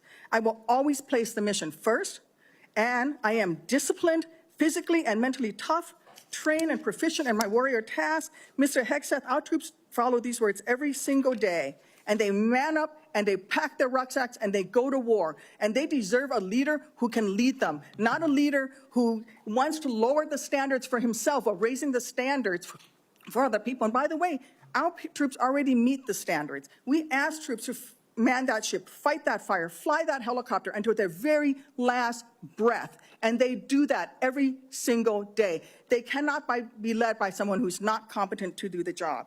How can we ask these warriors to train and perform the absolute highest standards when you are asking us to lower the standards to make you the Secretary of Defense simply because you are buddies with our President-elect? And by the way, he has filed for bankruptcy 6 times. I'm not quite sure he's the kind of CEO you want to refer to as a successful businessman. Let me make it clear. You can't seem to grasp that there is no U.S. military as we know it without the incredible women that we serve. Women who've earned their place in their units. You have not earned your place as Secretary of Defense. You say you care about keeping our armed forces strong and that you like that our armed forces are meritocracy, then let's not lower the standards for you. You, sir, are a no-go at this station. Thank you, Senator Duckworth. I would like to submit for the record a letter submitted by Mr. Brian Marriott that says anyone who would claim that Pete mismanaged funds at Vets for Freedom is ignorant of the facts. Without objection, it will be admitted to the record. Senator Budd. Thank you, Chairman Wicker, and congrats on your chairmanship of this committee. I want to thank you for your leadership and your handling of this today. I think you're doing a great job. So I want to also submit for the record a letter submitted by Mr. Daniel Catlin, the former operations manager at Vets for Freedom. Mr. Catlin's letter states that Mr. Hegseth and Mr. Catlin conducted weekly meetings to meticulously review every dollar that the organization spent. Pete's hands-on approach and dedication to financial responsibility ensured that Vets for Freedom operated within its budget. Mr. Catlin's letters also states that Pete treated his staff with the utmost respect, regardless of race or gender. So I ask unanimous consent to enter this into the record, Mr. Chairman. Without objection, so ordered. Thank you. Mr. Hegseth, congratulations on your nomination. Thanks for appearing before the committee today. I enjoy meeting you in my office before Christmas, and I've enjoyed our friendship before that. You know, you stated in your advanced policy questions that the American people need to be informed, engaged, and inspired to join our military. I wholeheartedly agree with that. And we also have a problem, though, with obesity and falling academic standards. It's very concerning. We've talked about that before. So if confirmed, how would you approach increasing the number of Americans eligible to serve in the military, but without lowering standards? Well, Senator, I think there are already, to the credit of, I believe, the Army and other services have now caught up to that, which have piloted programs that have had some success, that have allowed young Americans who want to serve in the military but can't necessarily pass the ASVAB or pass the APFT to get into basic training, an opportunity to get caught up, a preparatory class. Sure. Unfortunately, yes, we do have a problem of obesity in our country, not necessarily something that the, if I'm confirmed, Secretary of Defense is able to address. But I do think leading from the front matters. I do think having a Secretary of Defense that will go out and do PT with the troops matters. that has been out there and done that before. And hopefully that's a motivating factor for young people. But the reality of obesity and criminal backgrounds and medical problems have long been an issue of recruitment in America, unfortunately. What changed is the perception of military service because of the condition of the services, and frankly, because of, in some ways, the way our schools don't teach young people to love the country anymore. And if you don't love the country, why do you want to serve that country? That's a deeper problem. But all of those things need to be addressed to revive recruiting, and obesity is certainly a part of it. Thank you for that.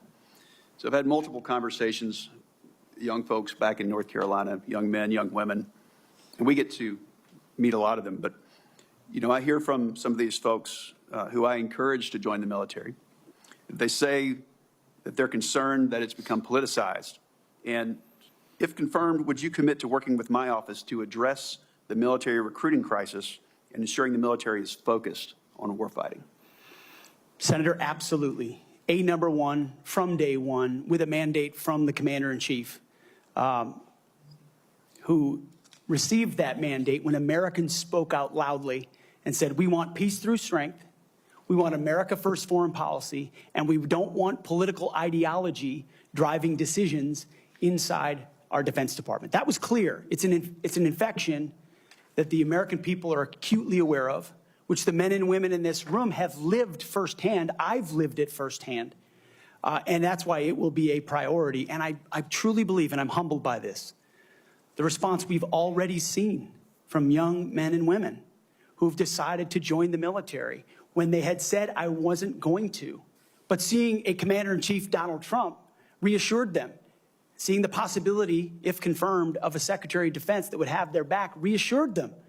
And so in the first couple of months after President Trump's election, we have already seen, the numbers are there, a recruiting surge in all the services that I would welcome the opportunity to continue.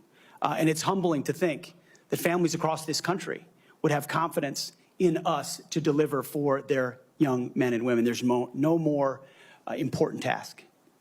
Thank you for that. So shifting gears a bit, I want to hear some of your thoughts on the growing fighter aircraft capacity gap with China and what this means for a potential fight in the Indo-Pacific. So if confirmed, what policy recommendations will you make to the President on procurement and maintenance of 4th and 5th generation fighters while we continue to research and develop 6th generation and collaborative combat aircraft? Senator, that's a very important conversation, one that I've been looking at a great deal. A lot of it, just to be clear, involves classifications and understanding precisely cost and capabilities, including capabilities of enemy systems, both not just 4th and 5th, but potential 6th generation, which we've already seen a prototype released from the Chinese. That's a dangerous development, considering at least the publicly understood condition of NGAD, which I look forward to the opportunity to looking underneath the hood on that. But ensuring 4th and 5th are capable and upgraded as necessary will be a part of our contingency. But when you look at what's happening in the Indo-Pacific, say operability, range is going to matter because it's such a large battle space. That will all factor in decisions that are made. And that's where I feel, frankly, a little bit liberated, is that I didn't work at Lockheed or any number of, pick a defense contractor. I didn't mean to point one out in particular. Pick any. I haven't. I don't have a special interest in any particular system or any particular company or any particular narrative. I want to know what works. I want to know what defeats our enemies, what keeps us safe, what deters them, what keeps our enemies up at night. Whatever that is, I want more of it, and I want to invest in it. And I know that's the view that President Trump has as well. Thank you. You know, some have commented recently about the need to eliminate immediately a manned aircraft. So I'd say maybe one day, but that day's not now, and certainly not before 2027, especially in the Indo-Pacific. So if confirmed, will you commit to work with my office in this committee to ensure the proper mix of fighters, manned and unmanned? I look forward to working with you on that, Senator, because unmanned will be a very important part of the way future wars are fought. Just the idea of survivability for a human being drives cost and time in ways that unmanned systems do not. But I look forward to that conversation. Senator. Thank you, Senator Budd. I now recognize Senator Reed for a unanimous consent request. Mr. Chairman, I would ask unanimous consent that 2 letters be submitted for the record. One letter is signed by numerous organizations, including the Government Accountability Project, the other signed by several organizations, including the Truman National Security Project. Without objection, so ordered. Now, Senator Kelly, Senator Rosen got here after the gavel went down. Do you really want to go ahead of her? I am going to defer to my good friend and colleague, Senator Rosen, That from is the a really great good, state of Nevada. Really good decision. Senator Rosen, you are recognized. And thank you, Senator Kelly. I owe you one. Thank you, Chairman Wicker, Ranking Member Reed, for holding this hearing. And Mr. Hegseth, I appreciate your service and your willingness to serve again. However, I am deeply disappointed that you would not agree to meet with me, as other members have said on this committee prior to this hearing, as is the precedent for this committee and others. So let me tell you a little bit about what I would have talked about had you made yourself available prior to the hearing. Nevada is home to the premier aviation training ranges for both the Air Force and the Navy, the largest ammunition depot in the world, and the only place in the country where we are able to verify the reliability of our nuclear stockpile without the need for explosive testing. The Nevada National Guard is one of the only few units across the country with the mission of fighting wildfires. That's for another hearing. And currently activated to fight the devastating fires around Los Angeles in support of our neighbors. We therefore play a critical role in our national security, and the person who holds the position of Secretary of Defense matters greatly to Nevada service members and our military equities. But every single person who serves in the military, we've talked about, my colleagues, esteemed colleagues, have talked about recruitment and retention. One day, they will become a veteran. So my veterans and the folks who are serving active duty now are concerned about what you think.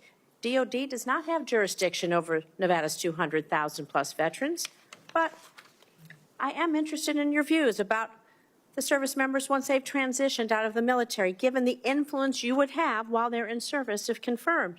In 2019, on a segment of Fox and Friends, you said that veteran service organizations, VSOs, I'm going to quote, encourage veterans to apply for every government benefit they can ever get.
Don't upload your videos to YouTube. Upload to Restream, where we will live stream it to Okay.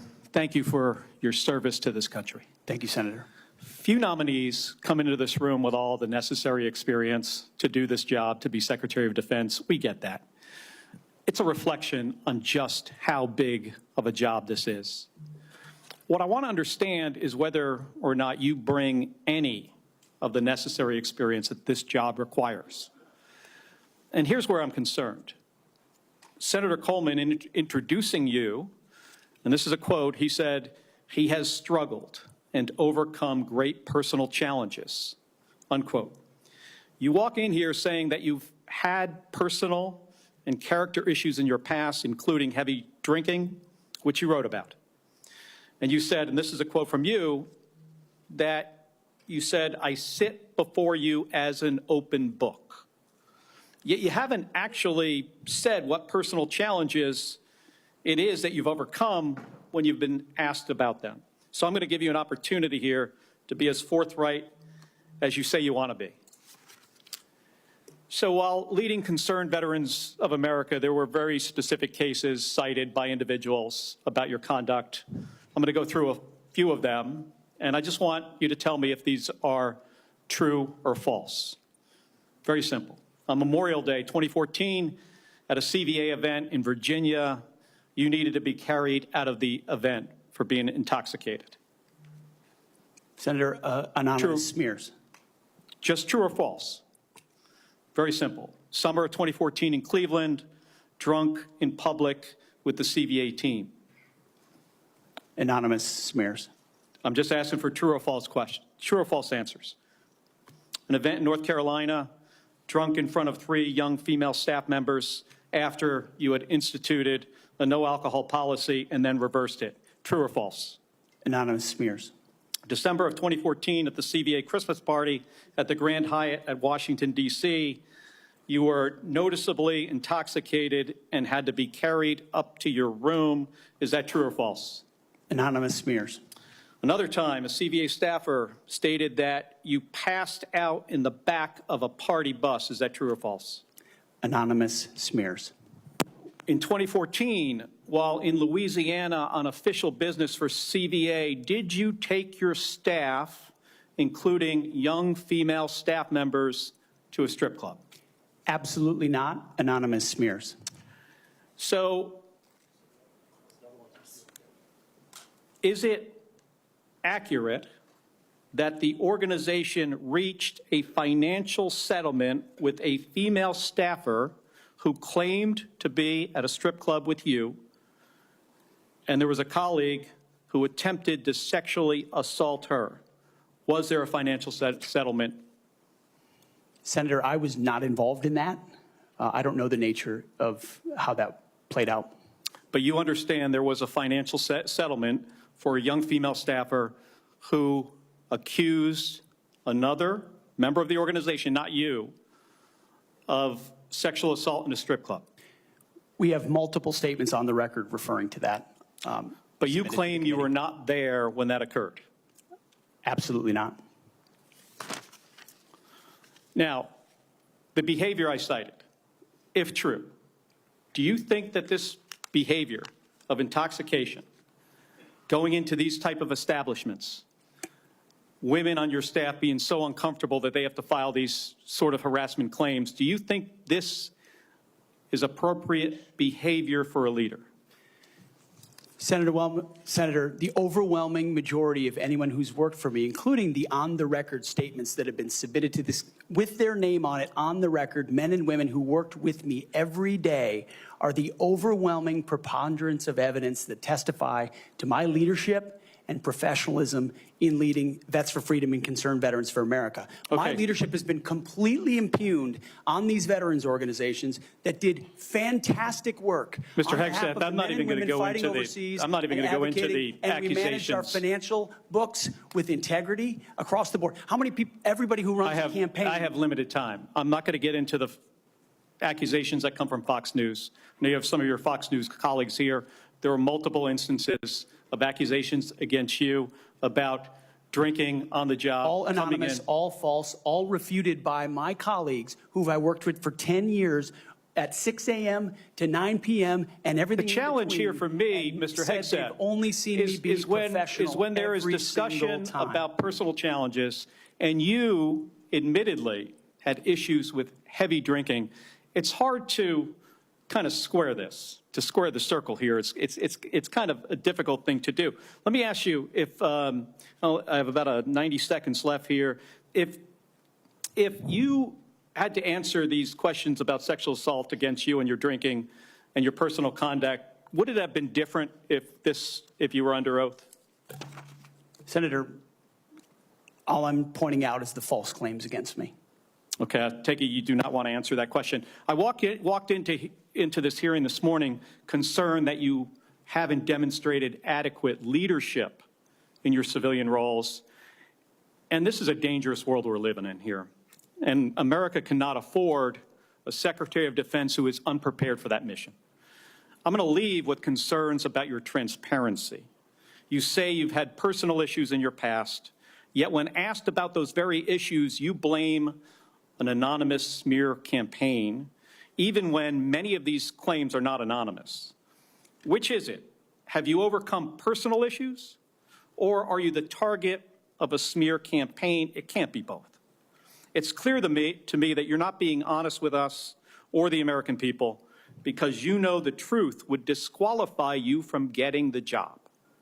And just as concerning as each of these specific disqualifying accusations are, what concerns me just as much is the idea of having a Secretary of Defense who is not transparent. Thank you, Mr. Chairman. I yield back my 2 seconds. Thank you, Senator Kelly. I would, at this point, ask unanimous consent to introduce into the record letters by Tina Kingston, Louisiana State Director of Concerned Veterans for America, and Holly Talley, Louisiana Local Director of Concerned Veterans for America, attesting to the appropriateness of Mr. Hegseth's conduct with regard to female staffers. Without objection, that is added to the record. And Senator Banks, you are now recognized. Thank you, Mr. Chairman. Welcome, Mr. Hegseth. You have conducted yourself very well today. In fact, so well that I believe it's incumbent upon this committee to confirm you ASAP to get you on the job to clean up the mess that we have at the Pentagon ongoing at this moment because of the leadership there over the last 4 years that's failed us. In President Biden's first year in office, the Department of Defense spent over 5 million man-hours on quote-unquote counter-extremism and diversity training, what you and I might call woke training or DEI. The administration has refused to provide us any more recent data than that first year, but we know that it's exponentially more man-hours wasted on DEI over the last 4 years. And I wonder, what do you make of that? What could those 5 million man-hours in that first year of Secretary Austin and President Biden's administration, what could those 5 million man-hours have been used for? Senator, that's a lot of service members sitting in a lot of briefs, hearing about a lot of threats or political perspectives that might be dangerous, that do not comport to threats that actually exist inside the force, or ideas that introduce critical race theory or DEI or climate change initiatives that they and their commands have to conform to. And every time one of those happens, it gets pushed down the chain of command. That also includes new layers of leadership that have been created under this administration, committed to enforcing those types of DEI and CRT initiatives. So we hear 5 million man-hours, and that sounds like a lot. The more troubling aspect is how many training hours that takes away from a company commander or battalion commander or a wing commander who's out there trying to maintain their force, which is already constrained because of what the Biden administration has done to the defense budget and defense capabilities. So they're having to choose between the political prerogatives of the civilians who are demanding more DEI and CRT and gender quotas and the readiness of their forces. And I believe this Pentagon is prepared, because of our commander-in-chief, for a Secretary of Defense, should I be confirmed, that laser focuses on these issues, and they're ready to respond.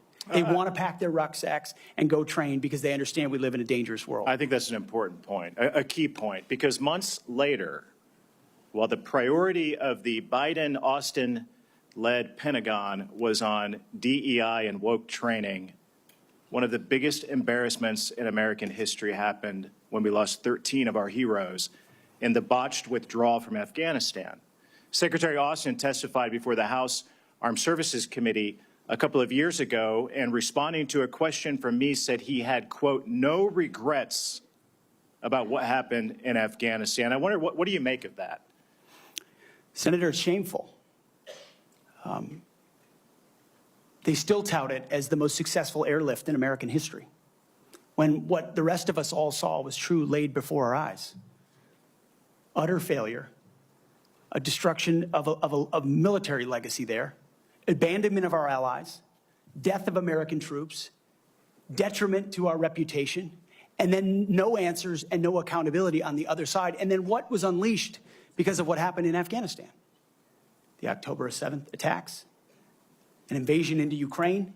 The world recognized weakness for what it was.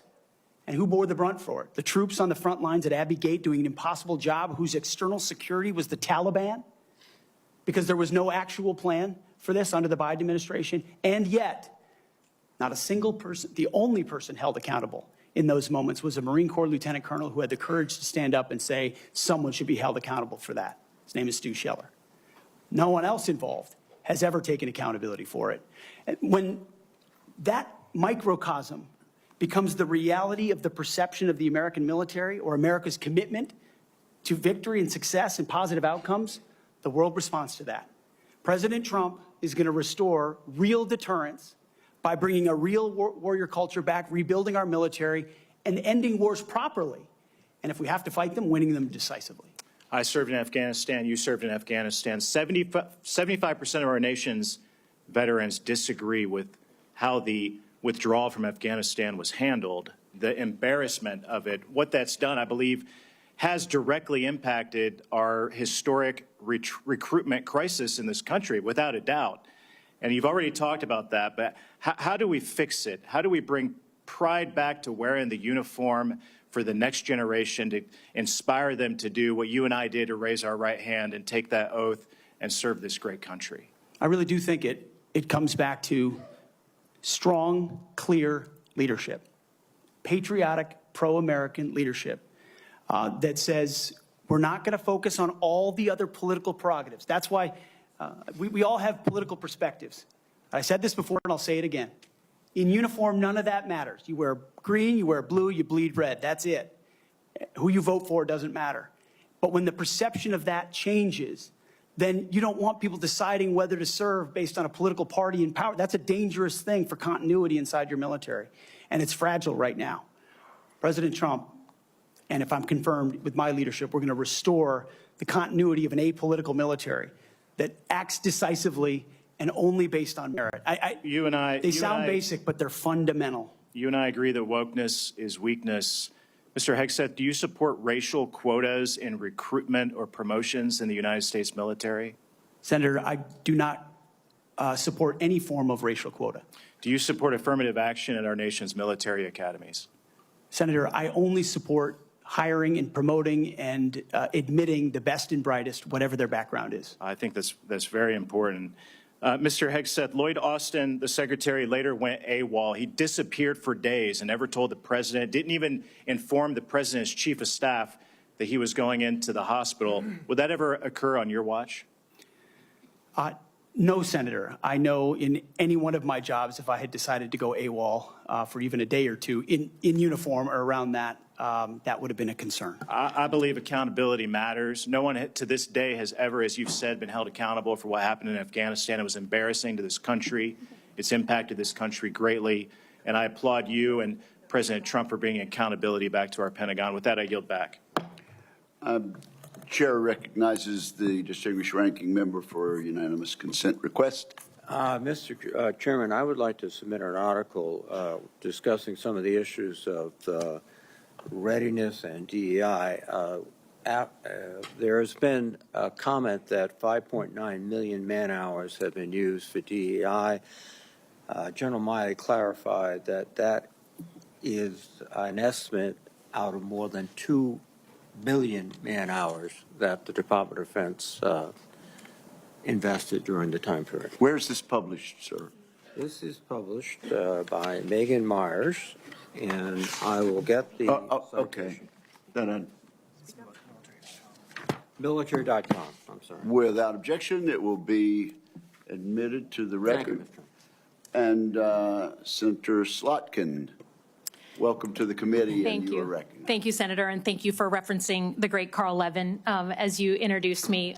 We miss him in Michigan. For those who I haven't met in my 1 week that I've been sworn into the Senate, I'm a CIA officer recruited after 9/11. I did 3 tours armed in Iraq alongside the military. And have worked for 4 different secretaries of defense, both Democrat and Republican, proudly, and watched them make decisions that literally determine the life and death of Americans in the dark of night. I'm also a Democrat representing a state that Trump won, right? We both won on the same ballot. So I understand that President Trump has the right to nominate his people. We are going to have policies that we disagree with. All of that, to me, comes very standard. What I think I'm most concerned with is that no president has the right to use the uniformed military in a way that violates the U.S. Constitution and further taints the military as that apolitical institution that we all want, right? And our founders designed the system so that, we had posse comitatus, that we weren't going to use active duty military inside the United States and make American citizens potentially scared of their own military. We went through our own experience with that with the British.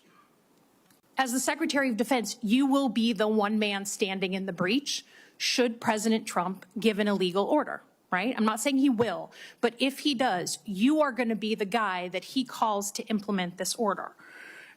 Do you agree that there are some orders that can be given by the Commander-in-Chief that would violate the U.S. Constitution?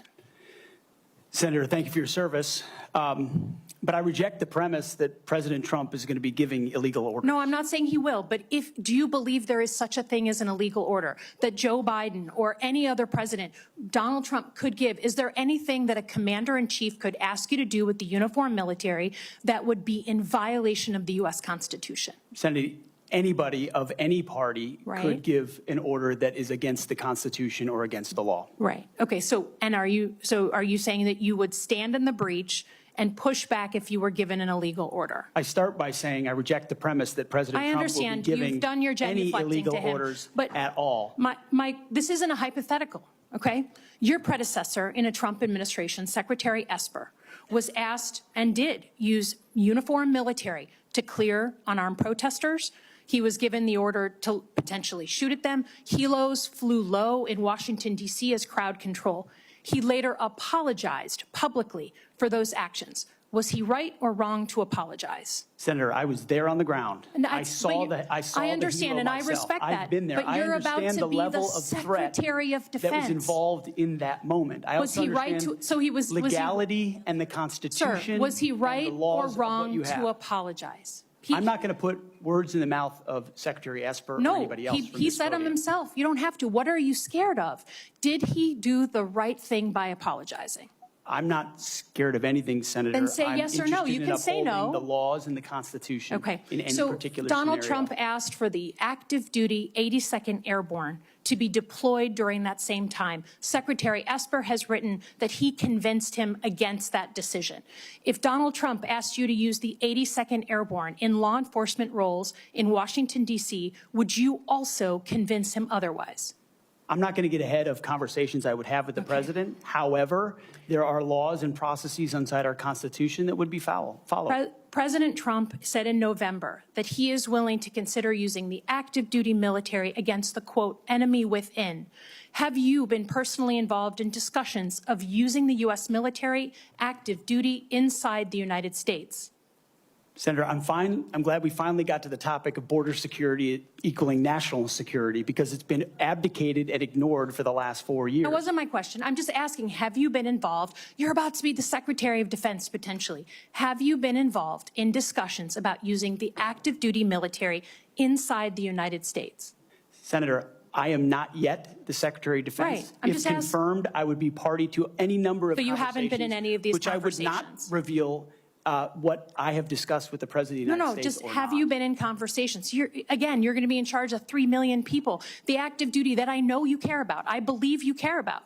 So have you been in conversations about using the active duty in any way, whether it's setting up in detention camps, policing dangerous cities? Have you been involved in any of those conversations? Certainly, I have been involved in conversations relating to doing things this administration has not, which is secure the southern border and not allow floods of illegals to enter our country through an invasion that threatens the American people. And there are ways in which the military is already playing a role in that, to include 5,000 National Guardsmen from Indiana and Texas who are at the border right now, allowing for border security. So there is plenty of precedent duty military for military to members staff enforcing detention our southern centers? border. Our U.S. military is not trained in law enforcement roles. I think you know that, right? We've seen how that mission is difficult for them in places like Iraq and Afghanistan, because that's not the training a uniformed military comes with. Do you support the use of active duty military in supporting detention camps? Senator, everything we will do would be lawful and under the Constitution, but I recognize that this administration has abdicated its responsibility. President Trump is going to restore order at the border, prevent our enemies from invading, and yes, he has said Sir, I get your filibustering. I get it. I get it. Part of what happens. In the spirit of preserving the institution that I think we both care about, legitimately, the Uniform Code of Military Justice. I've heard a couple of different things. One, you said you will not change the Uniform Code of Military Justice, which is what governs justice system in the military. Yes or no? You said that earlier. Those are I'm just laws, confirming. Senator, set by Congress. Okay, so you will not go to change it. You will not attempt to change it. You also said that JAG officers are potentially people who put their own interests in their own medals and promotions ahead of the troops. Senator Lindsey Graham was a JAG officer for most of his life. Is that what you believe about those who implement our justice system in the U.S. military? Senator, I was speaking about particular JAG officers I've had to deal with in my military Are you experience, going to get not involved? about a member of the United States Senate. Are you, as Secretary of Defense, going to get involved in the implementation of the U.S. Military Code of Justice?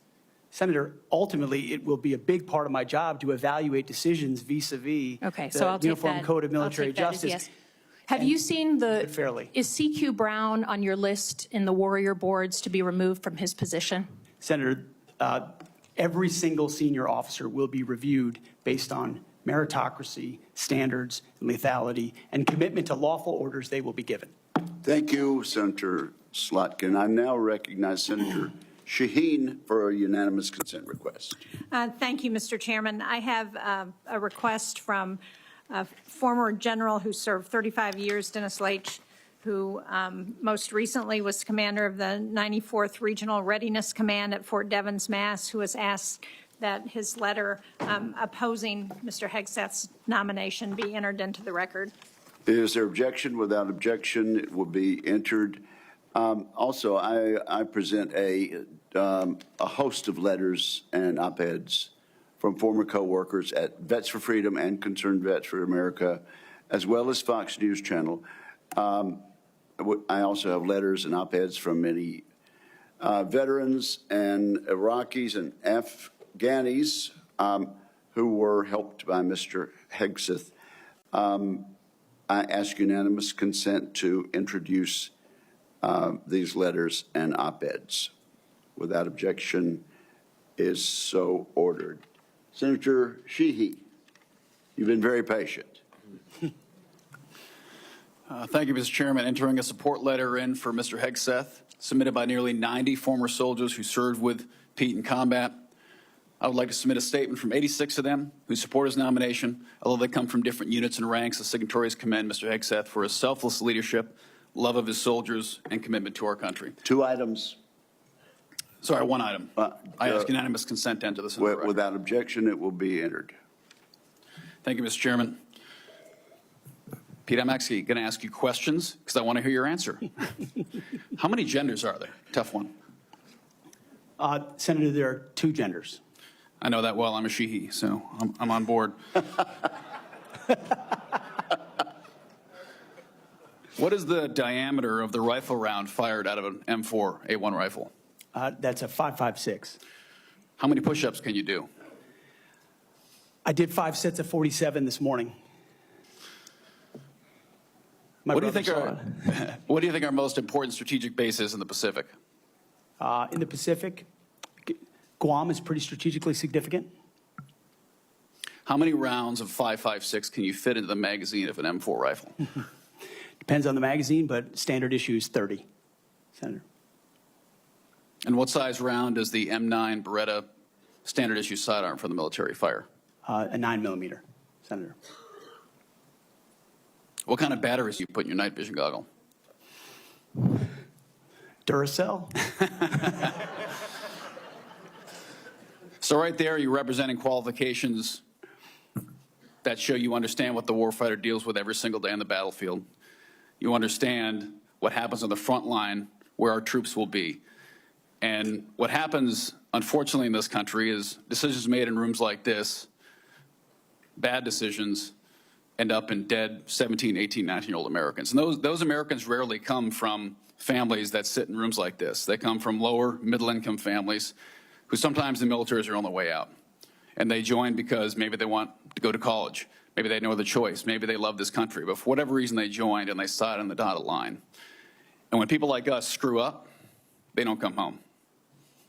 And that's the one thing that I care about. As you remember when I shut the door, when you came with your entourage, Senator Coleman, I've known for a long time, and you and I sat together, asked you one question. You remember what that question was? Are you going to have the backs of the warfighters? Exactly. What is going to be your number one priority? And I don't care, frankly, what all these letters and articles say. I've been a part of a smear campaign too. I get it. I care that you're going to have one thing in mind when you sit in that chair in that 5-sided building. And you told me what that was. So with that, you have my support. I'm sorry you have to go through a process like this, but it is one of the most important jobs in the world. We got to make sure you're ready for it. I thank you for your answers. I got one final question that's very important to me. This is more of a technical question, but I think it's to fix the Army in this country is a 1 or 2 year problem. We can make bullets, we can make rifles. To fix the Air Force might be a 5-year problem. To fix our Navy is a decades-long pursuit. How are you going to fix our national? You don't have all the power. We're not China. Unfortunately, you can't snap your fingers. But how are you going to lead an initiative within the DoD to reinvigorate our national shipbuilding industry so we are able to compete with China? Because freedom of navigation is critical to our economy and the global economy. It's going to be a very important task for you to complete. It's a critical question, Senator, and that's why I'm grateful that President Trump has said definitively to me and publicly that shipbuilding will be one of his absolute top priorities of this administration. So a lot of it does go into pulling things up into the OSD's office, Secretary of Defense's office, to shine a spotlight on it, to make sure the bureaucracy doesn't strangle important initiatives that need to happen. We need to reinvigorate our defense industrial base in this country to include our shipbuilding capacity. Some of it is on the east, some of it's on the west, some of it's on the Great Lakes. The workforce problems that our shipyards are facing are significant, and there's been a big investment from this committee, I know, in a lot of those places because of the shortfalls, manpower issues, everything else. But we also see adversaries that have been able to innovate themselves in ways that their shipbuilding capacity is, I won't reveal it at this hearing, multitudes and multitudes beyond our capabilities. So it needs to be a rapid investment, a rapid fielding, and then we need to incentivize outside entities to fill the gap. We talk a lot about UAVs. UAVs are very important, but there's also a future of UUVs, unmanned underwater vehicles, that will be a part of amplifying the impact of our Navy, because this administration has allowed our number of ships to drop below 300. It sets a projection of 340 or 350, but doesn't create the capacity to actually address it. And so if we're going to defend our interests, our allies, and put America first, we're going to have to be able to project power. That means shipbuilding. It means historic investments in our defense industrial base there. And then also driving innovation and cost savings in ways that only business leaders inside the Pentagon can do. When I'd add, I don't think any board in the world would have hired Steve Jobs or Elon Musk or Mark Zuckerberg when they founded their companies either. So this country was founded by young people who had a great vision. Thank you for being willing to serve your country again. And thanks for coming here today. I yield back, Chairman. Thank you, Senator Sheehy. You yield back the balance of your time. Mr. Ranking Member, can we agree that you and I will notify members of a specific time until which the record will remain open for submission of questions for the record? Yes, Mr. Chairman. That will be a day or two. This concludes today's hearing. I want to thank the witnesses for and their families, and this hearing is adjourned. Thank you. Thank you.